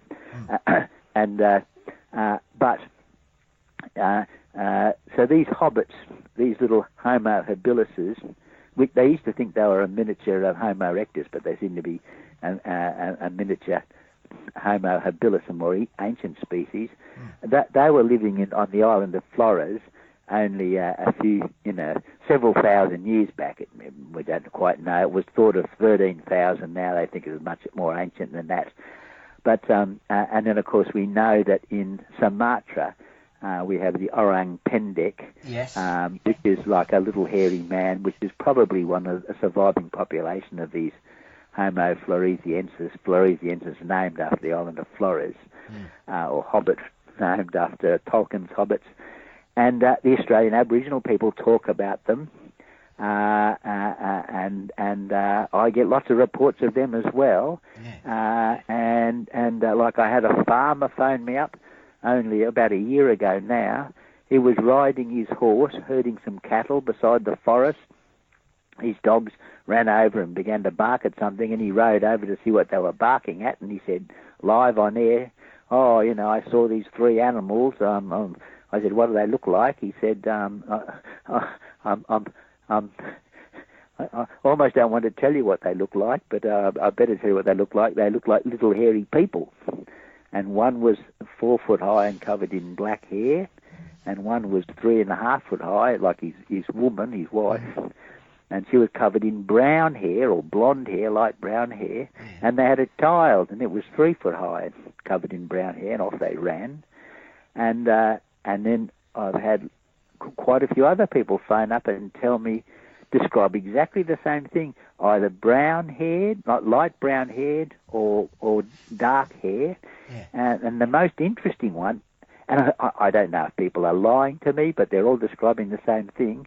And in this lady, she was picking up some wood at night beside a campfire, no, not far from the campfire, and she heard someone walking up behind her, and suddenly she was bending over, picking up some wood for the fire, when someone grabbed her by her ponytail and pulled her back to her feet, upright, and she said she was face to face with a little ancient hairy man. You're listening to Mysteries and Monsters on the Paranormal UK Radio Network. That one was covered in blonde hair and brown hair, and it said to her in a gravelly voice, "No more wood," and then it ran off. Because the astounding thing is, these are little people, and they speak, they have language, and they watch people, and they listen to people, and they can speak to people. And they're not gorilla-like creatures. I mean, they might be Homo erectuses, or they might be Denisovans.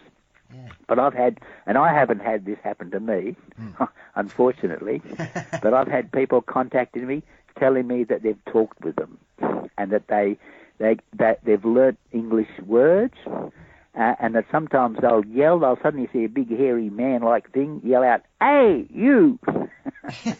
and then charge off. And they've survived by watching people. They're watching people all the time.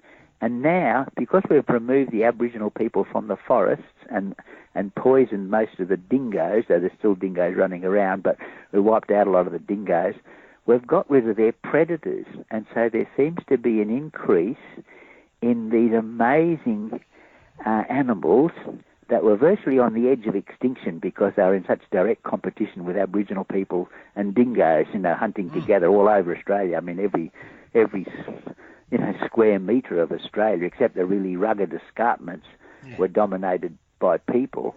And so these creatures, I think, lived on the escarpments. And you just look at the musculature of these Yowies or Bigfoot or Yetis or whatever, shows that these are people adapted to living on escarpments, cliff faces and things like that because they're so muscular. Yeah. And they must be carnivores. So I've received reports of people actually communicating with them.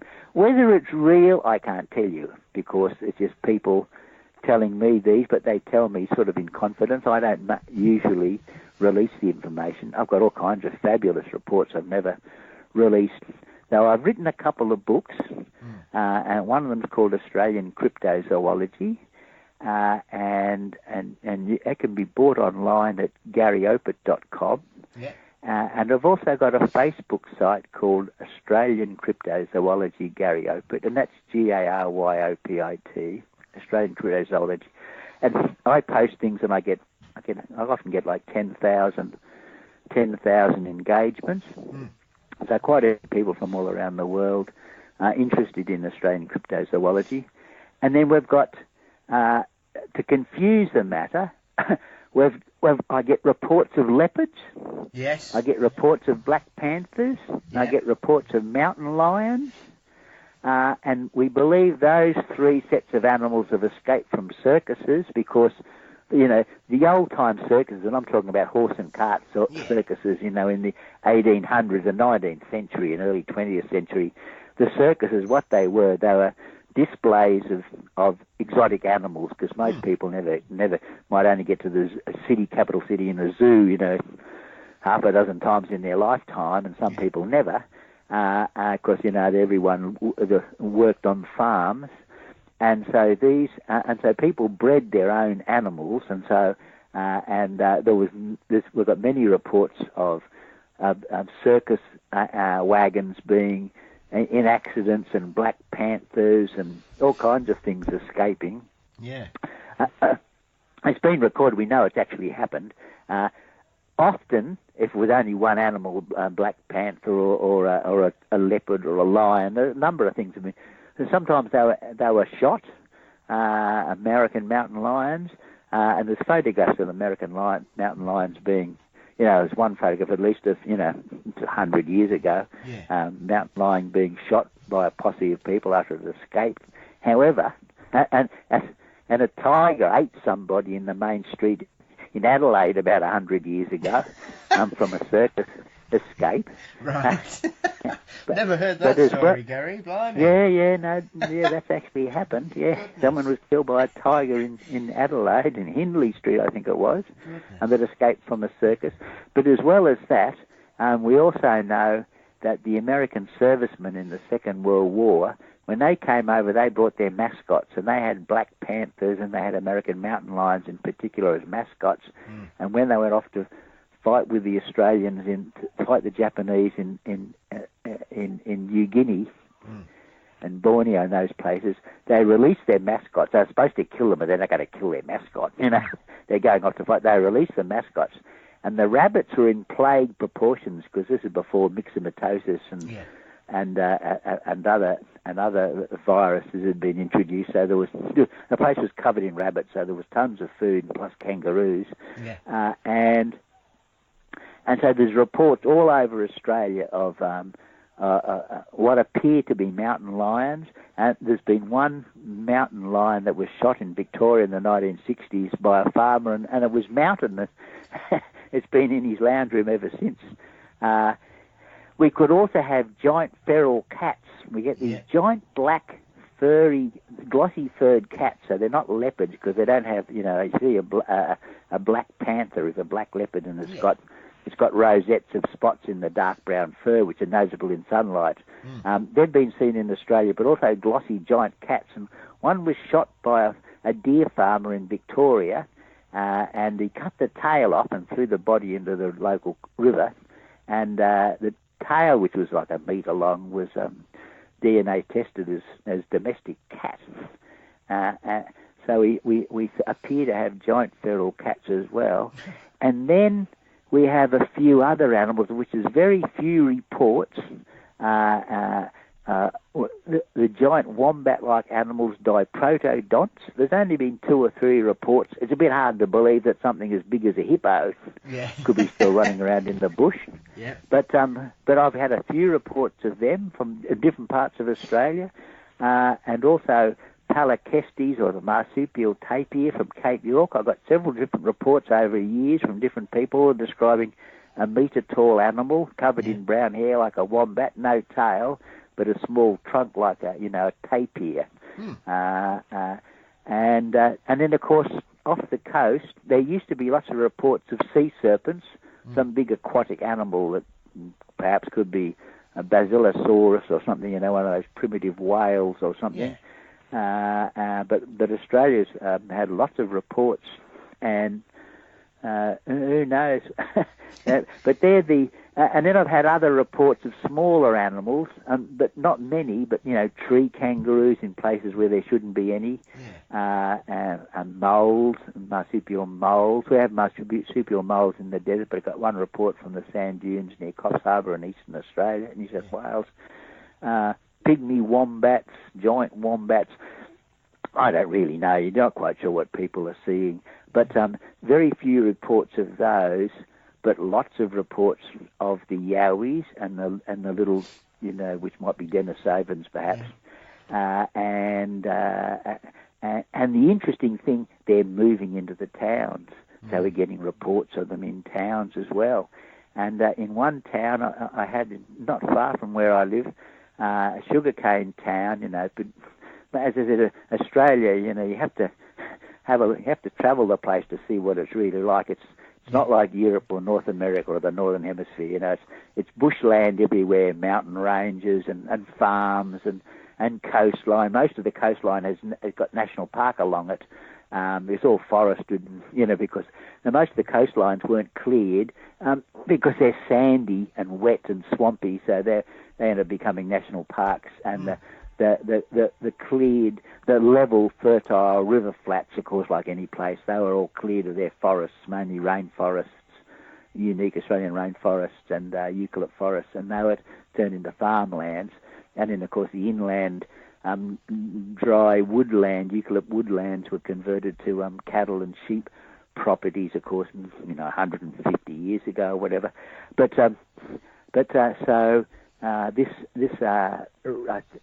this local reverend and his wife, they'd had problems where they got a daughter, and they'd had problems with a trespasser, and I'd phone the police and I'd say, there's someone, we hear them walking around the house. These are, small towns, so like, the houses are scattered and there's cow paddocks and stuff around the place. And they were wondering if it was a neighbour wandering around under the house at night or something or other, and the police would tell them, it's a madman. We've been chasing him for years. No one's ever seen him in the daytime, and if they ever see him, they say he's huge. He's a huge madman, and we don't know who he is and where he lives.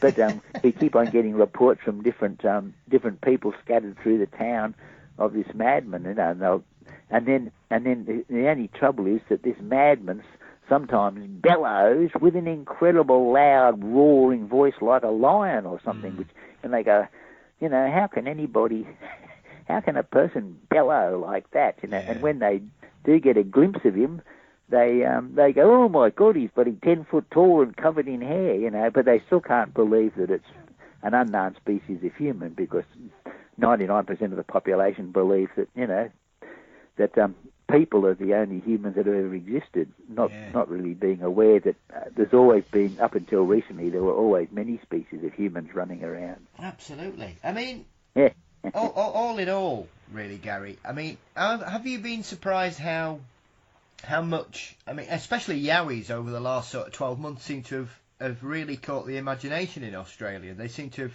actually started to be accepted by the mainstream. Has that surprised you? Yeah, look, it's taken a long while to happen, but it doesn't really surprise me, because their populations have increased, and it's mainly the young ones that are seen, young independent males, I think, that are moving about. So I think it's very rarely anyone encounters, say, a family, mothers and children or whatever. On occasion, females are seen, and they're described as, having breasts. Yep. So big, hairy females, but that pound around and roar and howl, and but they're not very vocal. So it's very rare that you hear them. And I said, I've only definitely heard that one in 1978. Was the only one that I heard bellowing at night, only a few hundred metres away. Then in 1996, I heard, I think, which might be the Dunjuddy or the Hobbit or Homo floresiensis. I had this caller, once again, my family were living in a very remote area, and late at night, one night, this call started up near the house. The house was right in bushland with a 3-kilometre drive through dense forest to get to it. And many houses in Australia like that, I suppose, like that all over the world. In North America, so you have houses in the forest, and this same, and a big property, but nearly all forest and steep. It's about 200 metres elevation above sea level. 600-700 feet or something. A flat top, on a bit of a flat top plateau, with sheer escarpment and another plateau above that, all covered in forest, national park. And late one night, I'd walked outside listening to because I love to walk outside and look at the wildlife, flash the torch around. But I'd just gone outside, and suddenly there was a shout, and I thought, oh my God, is that a person? And then it came again, and I realised, oh my God, it's more like a bark. And then this amazing call started up, and like that first set of calls that I heard, 90 or 100 yees, only they weren't as powerful, but they were barks, and they were in groups of 3. It was so bizarre. So they were like, arrow, arrow, arrow. And then about 5 or 6 seconds later, arrow, arrow, arrow. But powerful barks. I mean, I can't make the actual sound. And then, so they might have done that 20 or 30 times. And this is only, couldn't quite tell how far away, 20, 30, 40, 50 metres away, something like that maybe.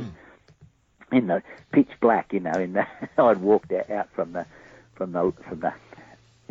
light in the house, and flat level land, but surrounded by forest, and then it began to gurgle, and so that was the weirdest sound. So it would give these 3 loud, powerful barks, and then it would go, and I can't make the sound, but something like.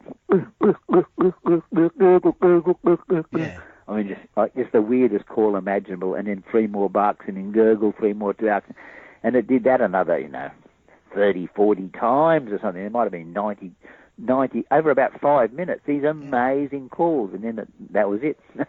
And interestingly enough, some friends were walking up to the house. It had a very steep concrete driveway, and gravel driveway, and where it was steep, with hairpin bends, and in a steep section going through the forest, it was concrete. And some friends were coming up.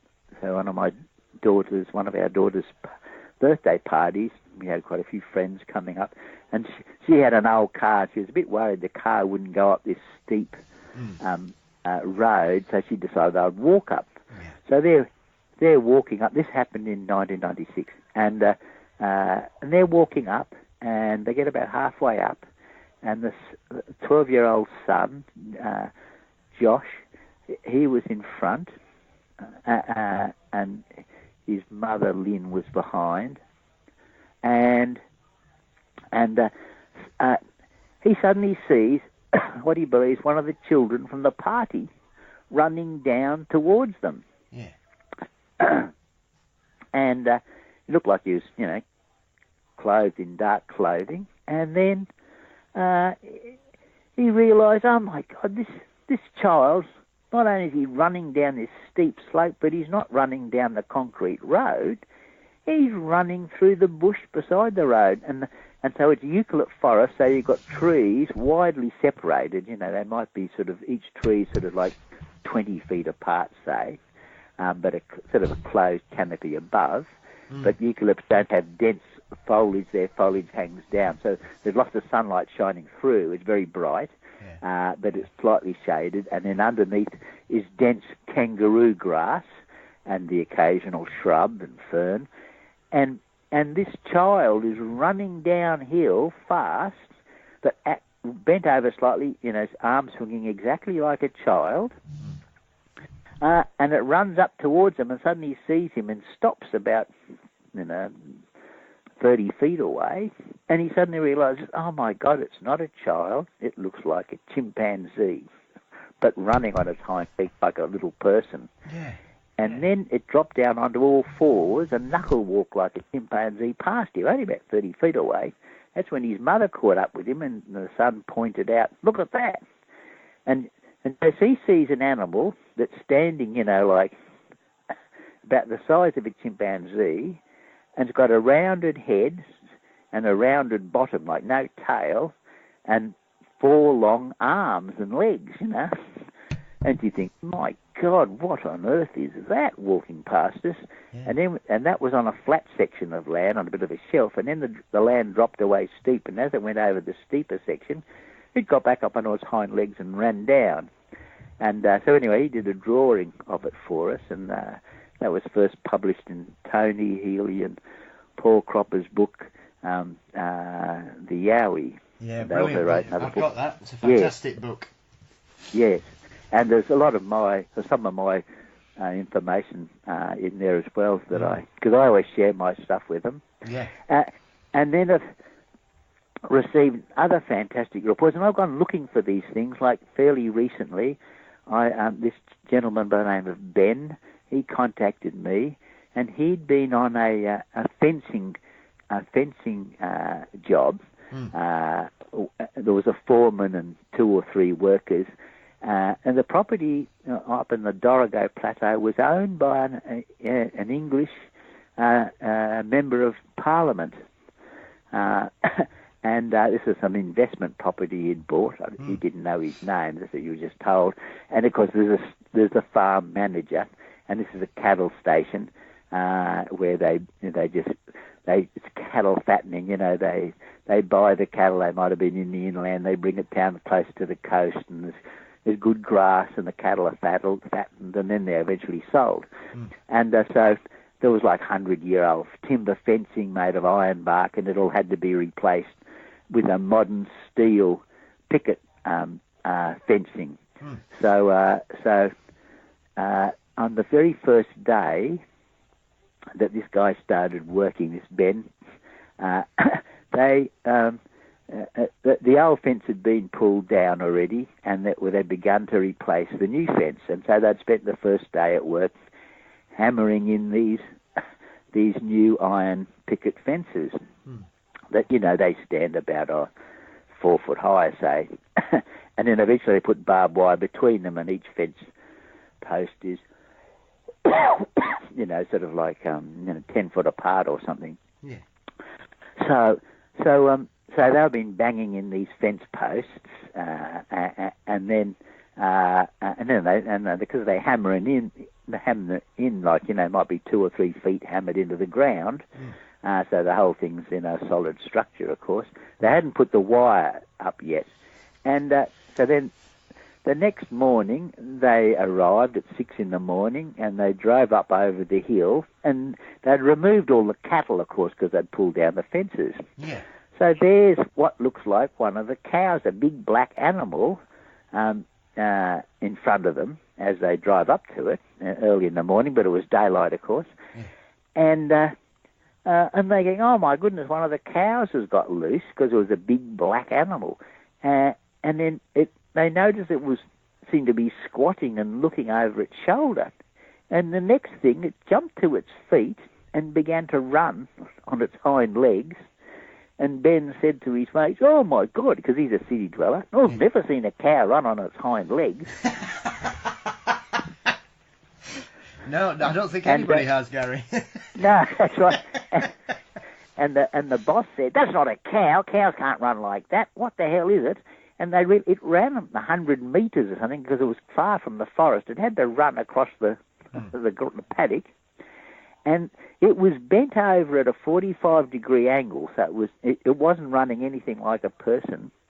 And its knees were raised high. Like, you know, when people run, we just swing out the lower part of the leg forward. But the way this was running, its knees were being raised, and its arms were swinging like pendulums, you know, with the fists.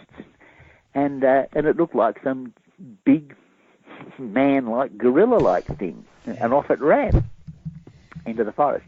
And then they noticed it pulled out some of these posts that they'd hammered in, and they go, oh my God, that's weird.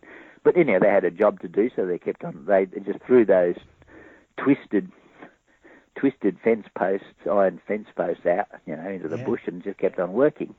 And then they discussed them. What on earth did we see, you know? And then they began to see them occasionally, and they called them gorilla men. And they'd never heard of Yowies. See, many people, of course, never heard of the Yowies, especially if you're city dwellers and even a lot of farmers. If you don't live near the forest, you've never heard of such things. Yeah. And so then, and on rare occasions, they saw them, not very often, but they were working there for 9 months, and they built 27 kilometres of fence. And one time, they had they'd gone down for a swim at a waterfall.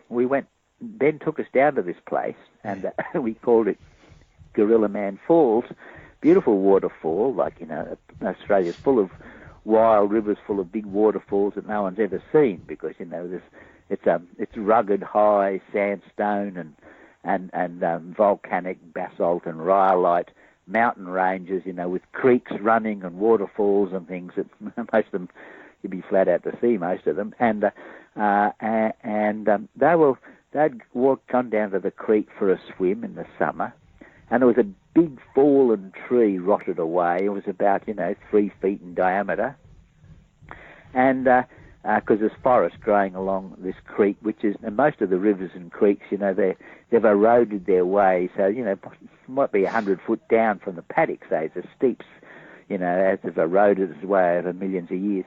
And so they could hear something cracking, smashing pieces of wood from this rotted log, and so they began to walk up towards this rotted tree to see what kind of animal was obviously searching for witchetty grubs or something, wood-boring grubs in this rotted tree. Yeah. And suddenly one of these gorilla men stood up, standing about 10 foot tall or something, and it ran for its life. They run immediately, and of course these workers ran for their lives as well. One of them defecated. Yeah. Defecated his pants as he was that terrified. Yeah. Anyway, one night they were there permanently, like, they'd drive into town and get supplies. They lived in a big tin workers' cottage built out of corrugated iron, which is quite a common thing in Australia. In the old days they could, and the things were built out of timber, but also out of corrugated iron, because you could put it on a wagon, or on a truck, and take it into the countryside and build barns and sheds out of them. And so this had a corrugated iron, big, worker's house on it, corrugated walls and stuff.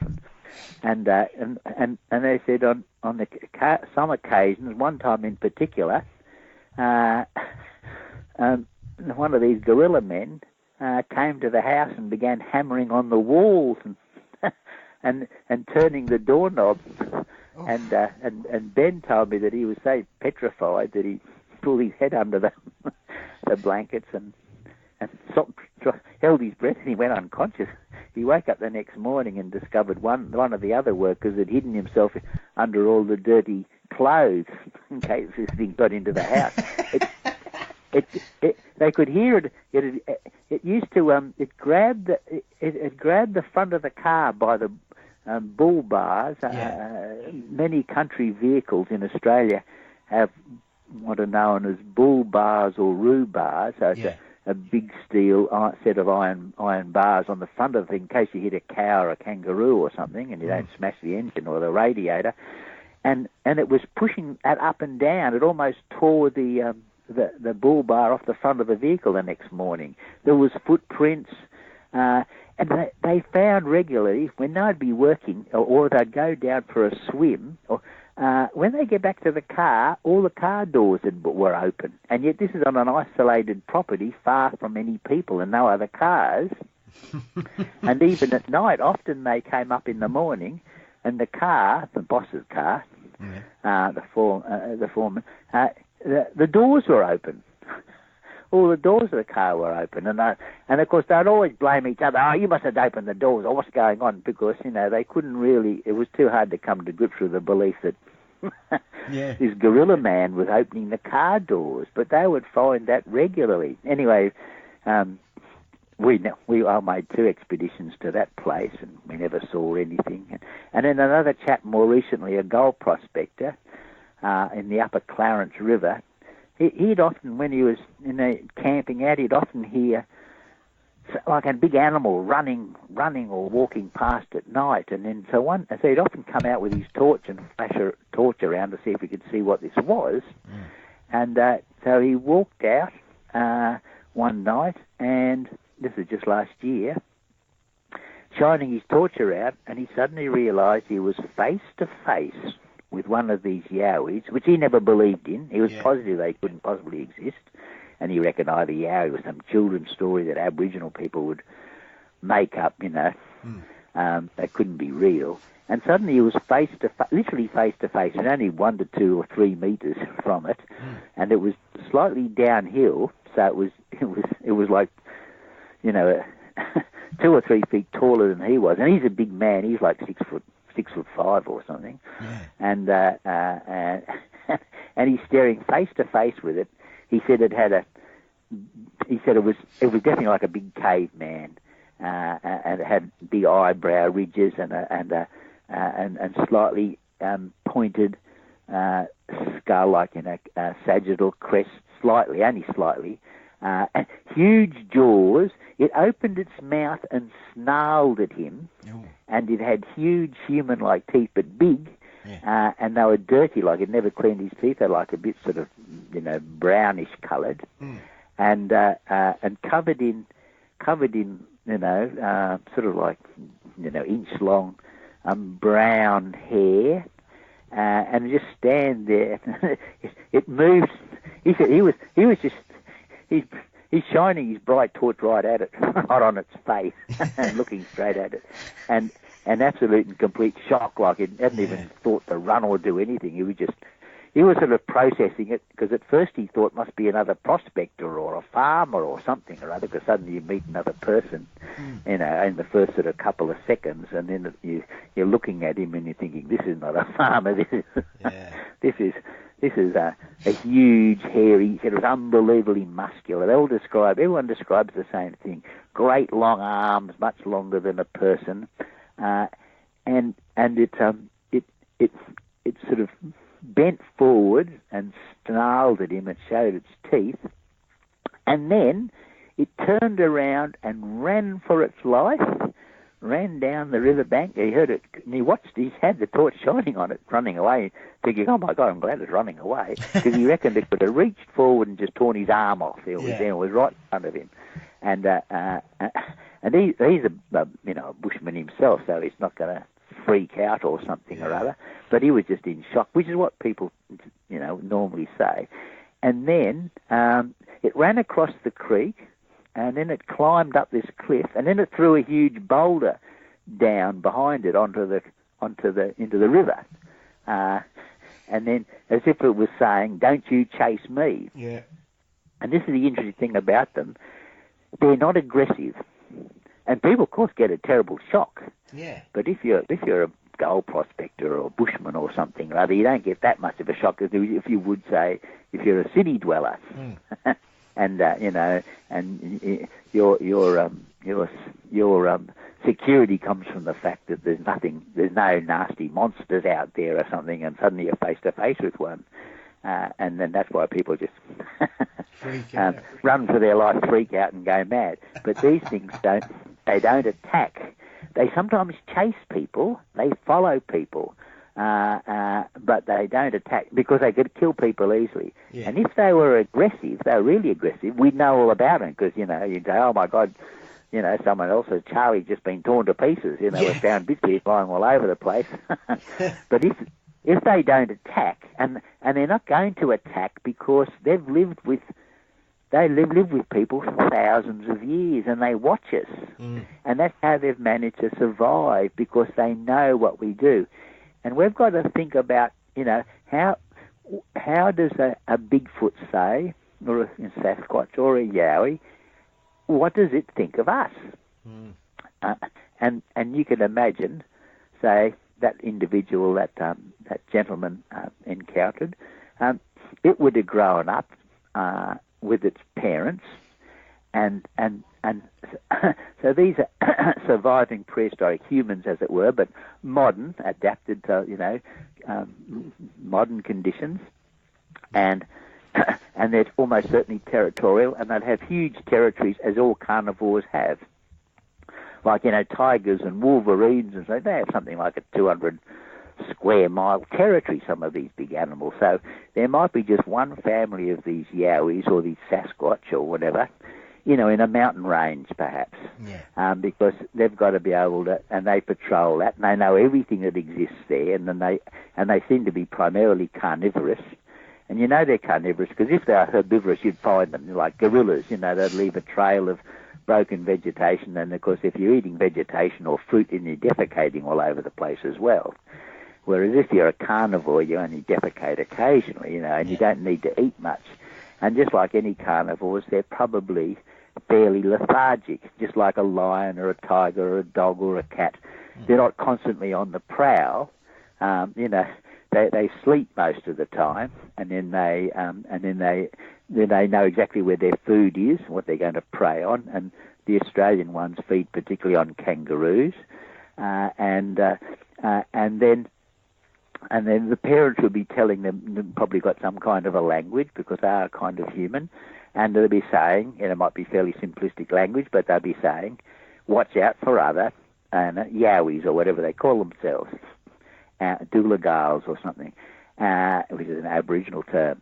And they'd say, if you see another doolagal, like it might be the neighbour, so he might be 100 kilometres away, but you might be out roaming around, and you might come to face with another doolagal. What do? Run for your life, because it could chase you and thump you.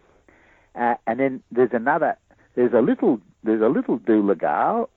There's the little miniature ones. They're only 4 foot high, and then there's another species that's a bit bigger, and it's a hairless, strange sort of doolagal, and they don't live in the forest generally. They live on the flats.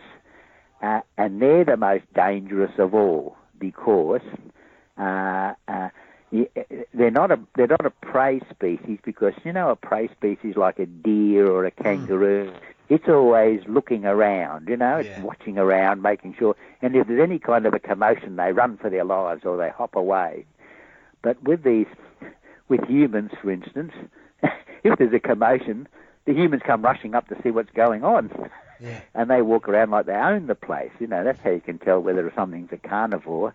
And they'll be saying these sort of medium-sized hairless doolagals, you got to watch out for them because they live on the open country and they live with other big animals, horses and cattle and sheep and what have you. And there's lots of them, and they've got all kinds of bizarre things. They can flash when it's pitch dark. They can make it daylight. And they can make big noises, they can travel very fast in big noisy things, whatever they are, motorbikes or cars or whatever. And if you bump into one and it runs away, how do you know it's not running away because it's scared, it's running away because there's lots of them and it's going to come running back with lots of them, Yeah. And it's best for you to run for your life if you see one, don't you know, because these things are dangerous. I mean, they roam around like they couldn't care less, as people normally do when they're off in the bush or doing anything. Yeah. So that's how the Yowie or the doolagal or the Sasquatch would probably see people. They watch us and they can probably communicate, and then lots and lots of reports coming in all the time from all over the place as if the populations are increasing, but it's very rare for one person to encounter them, more than once or twice. However, various farmers, and this is usually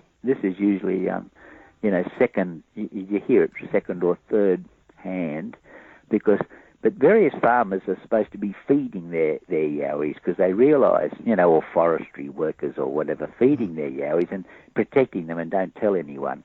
And I've heard of farmers that would sit on a log with a family of Yowies every evening or whatever, and share food with them or something. Now, whether they're true stories, who can tell? But you can go into an Australian pub and you can sometimes hear the farmers just talking amongst themselves saying, have you seen any Yowies yet? Oh, yeah, I see one occasionally. What colour are they? Oh, they're the brown shaggy ones, or they're the dark black ones. Oh, yeah. Sometimes you'll just hear farmers talking like that. And you're not a tourist, and there's no tourists around. It's just in a hotel with a whole bunch of local people all talking and drinking and eating, and occasionally you'll hear Yowie being mentioned. Not very often, but you do hear it. Yeah. Brilliant. Well, listen, Gary, it's been absolutely fantastic to talk with you today, and I think I've kept you more than long enough on Father's Day. Yeah. So listen, where can everybody find your work? What's your website address? before I let you go? Yeah, if you go, I've got a Facebook site called Australian Cryptozoology, Gary Opit, so go online there.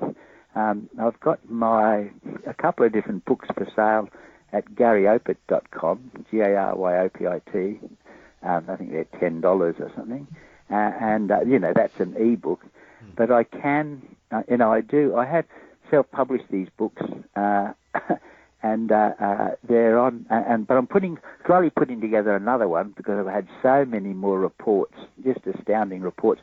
I had one report of a lady driving late at night, coming back from work like at 3 a.m. She was on a night shift, I think a nurse, and she comes across a pair of big animals on the road, just squatting on the road face to face, and she thinks, my God, what are these, giant dogs or giant kangaroos? And then one of them looks at her and it's got a woman's face, and she thinks, oh my God, it's a yeti, because she's never heard of Bigfoot or yeti or yowies. And then she said, it can't be a yeti, it must be giant kangaroo or something. So anyway, she's got the headlights on them and she's parked right in front of them, and they're mating or cuddling each other or whatever. They're blocking the road, face to face on the road. She sits there for 5 minutes, waiting for them to get off the road, and thinking they can't be yetis, they must be big kangaroos. And then after a while, after 5 minutes, she thinks, I can't wait all night, so she drives around them. And then so she's right beside them, drives onto the wrong side of the road, but there's no one around. It's like 3 a.m. It's a full moon night. And she stops right beside them to look at them again, and they're looking at her, so just outside the window, but they're squatting down, so they're looking in the passenger window, and she's thinking, they still look like yetis, and very sort of thickly haired. And then suddenly one of them, suddenly there's a bang on the side of a car, and she goes, oh, and she gets a fright and she accelerates, pulls back into her own lane, and then she thinks, they are kangaroos, I must have run over one of them. So she gets out of the car and has another look at them, because she thinks they might have injured one, and they must be kangaroos. And now one of them's still sitting down, the female, but the male's standing up, and he's got his arms crossed and he's standing there. She's standing looking at him and thinking, yep, they still look like yetis. And then so she got back in the car and she thought, why does weird things happen to me? Yeah. And it took her years before she could come to grips. Because it wasn't until other people began talking about seeing weird things like that she began to think, oh my God, that's what's going on. I actually encountered yowies, and she because she'd never heard of such a thing, and because we don't have dangerous animals in Australia, she wasn't frightened, and she was watching them. She watched them for about 10 minutes in on one side and then the other, and worried that maybe she'd injured one, and that they were just an optical illusion or something, that they were actually giant kangaroos. Because how on earth would you have yetis in Australia? Also, I forgot to mention that I've been for 45 years a scientific member of the Royal Zoological Society in New South Wales, and so I was the first person to actually bring to the attention of Australian zoologists a presentation on cryptozoology. And so I presented to Australia's top zoologists these reports, a PowerPoint illustration, and then subsequently published the first scientific paper on cryptozoology. It's in the Australian Zoologist on 2017, and it's entitled Citizen Science and Cryptozoology, Data received from listeners during 18 years of wildlife talkback on ABC North Coast New South Wales local radio. And that's got the first illustrations in a scientific publication of yowies, and I just refer to them as gorilla-like animals, because we don't really know what they look like. And so there's illustrations by a wonderful Yowie researcher by the name of Pixie Burns, who was able to watch a Yowie from only about 25 metres away, and she drew an excellent drawing, and that's in there, and also a colour painting of that same Yowie by Diane Smith, and also the Bombala anthropoid, the very first time that the species was published and illustrated in an Australian newspaper, and that was in 1912. And the interesting thing, in 1912, there were also reports of what appeared to be a marsupial man, and some people believe that it's not a Denisovan, it's actually a marsupial, because in the early days there were reports of them having a pouch with a black baby, just like a baby kangaroo, a black-haired, or black-skinned young one in a pouch.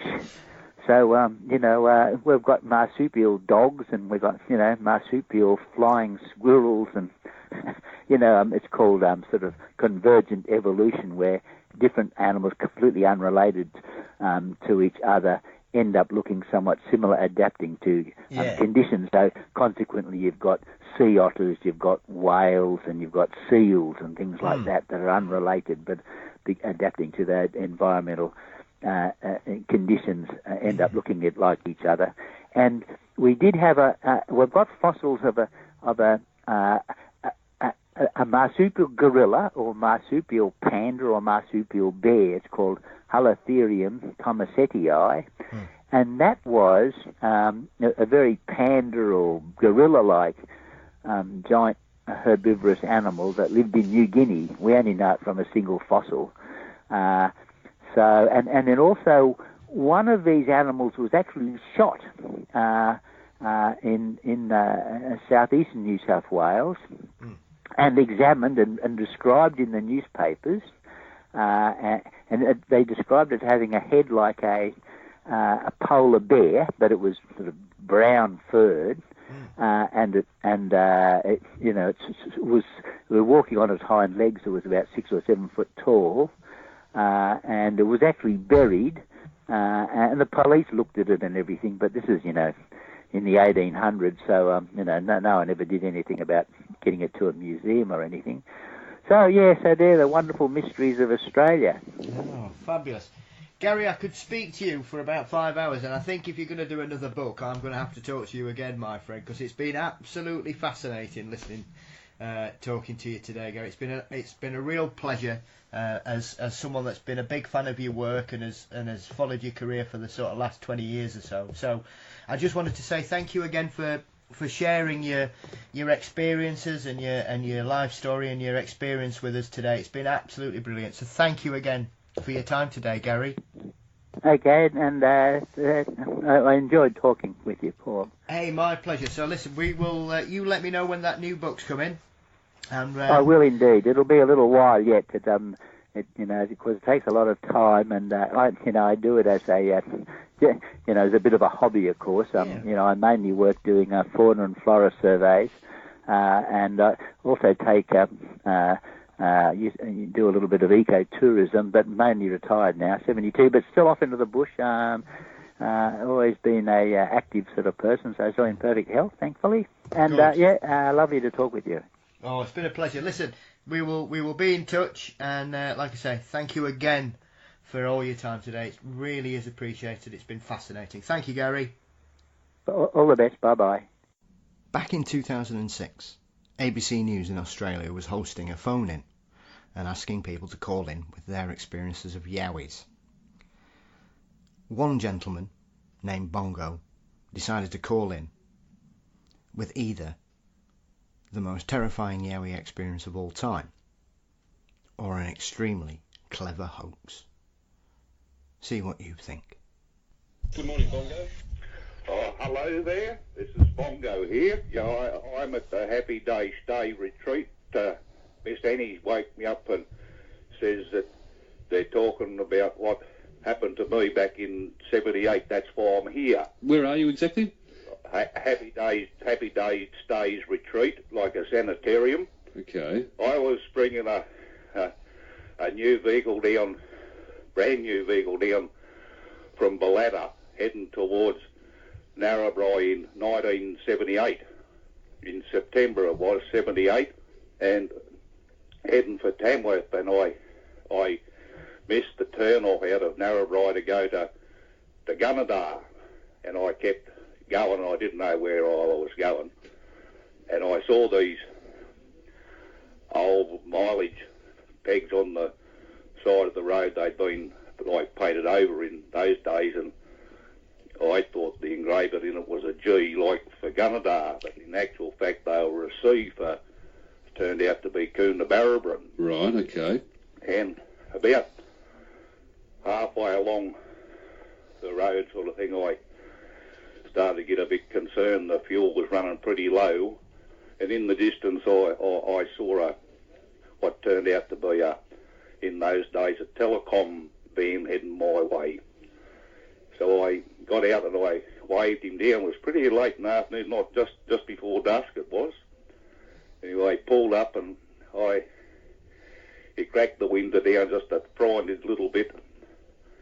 And I said, look, I don't know where I am. Can you tell me where I am, mate? And he said, yeah. He said, you're in the middle of the Pilliga. Do you know where that is? I said, no, never heard of it. He said, what's your problem? I said, I'm nearly out of fuel. What? Can you tell me where I can get some fuel? He said, you're about the equal distance from here to Coonabarabran and Narrabri. It wouldn't matter. Anyway, I said, I'm nearly out of fuel. I'd never get back. I asked him whether he was going to Narrabri, and asked him whether he could ring the NRMA or when he got there or something to bring me out some fuel as I was a member. Yeah. And he said, you won't get anyone to come out here after dark. And anyway, he didn't explain why, but right. Anyway, so you were stuck there? Staying in this big old four-wheel drive all through the night, and about 3:30, 4:45, this thing just fair started a rocking, and all these funny weird lights and that were getting around outside, and I looked out, and what looked through the window at me is why I'm in this state today. He pulled the door off the hinges, and this thing, like it defies explanation. What it looked like, it was horrific, and it took me through the bush a fair way. So it grabbed hold of you, and we ended up at this. I suppose you'd call it a humpy sort of a thing, and this thing had a real fetish, obviously, for real thin, bow-legged, knock-kneed, white, hairy legs. He had pairs of legs hanging up, and when he realised that I was no good to him, he took me back. He took me back to the edge of the road, whatever it was. I assume it was a he. If it was a she, there's something wrong in the world. But Bongo. I never ever saw him again. And a timber truck picked me up the next morning when it went through, and he took me to Coonabarabran, and it wasn't long after that they made me stay at Happy Days Day Retreat, and I've been here ever since. Bongo, that is just an amazing story. And Miss Annie tells me apparently that there's some idiot out there in the middle of it somewhere last week or something, attempting fate. There's got to be something wrong with the person. Can you give us if I'm not pushing you too hard, what did it look like? I can't explain it. It was horrible. Pretty scary story there, Bongo, and thank you for that.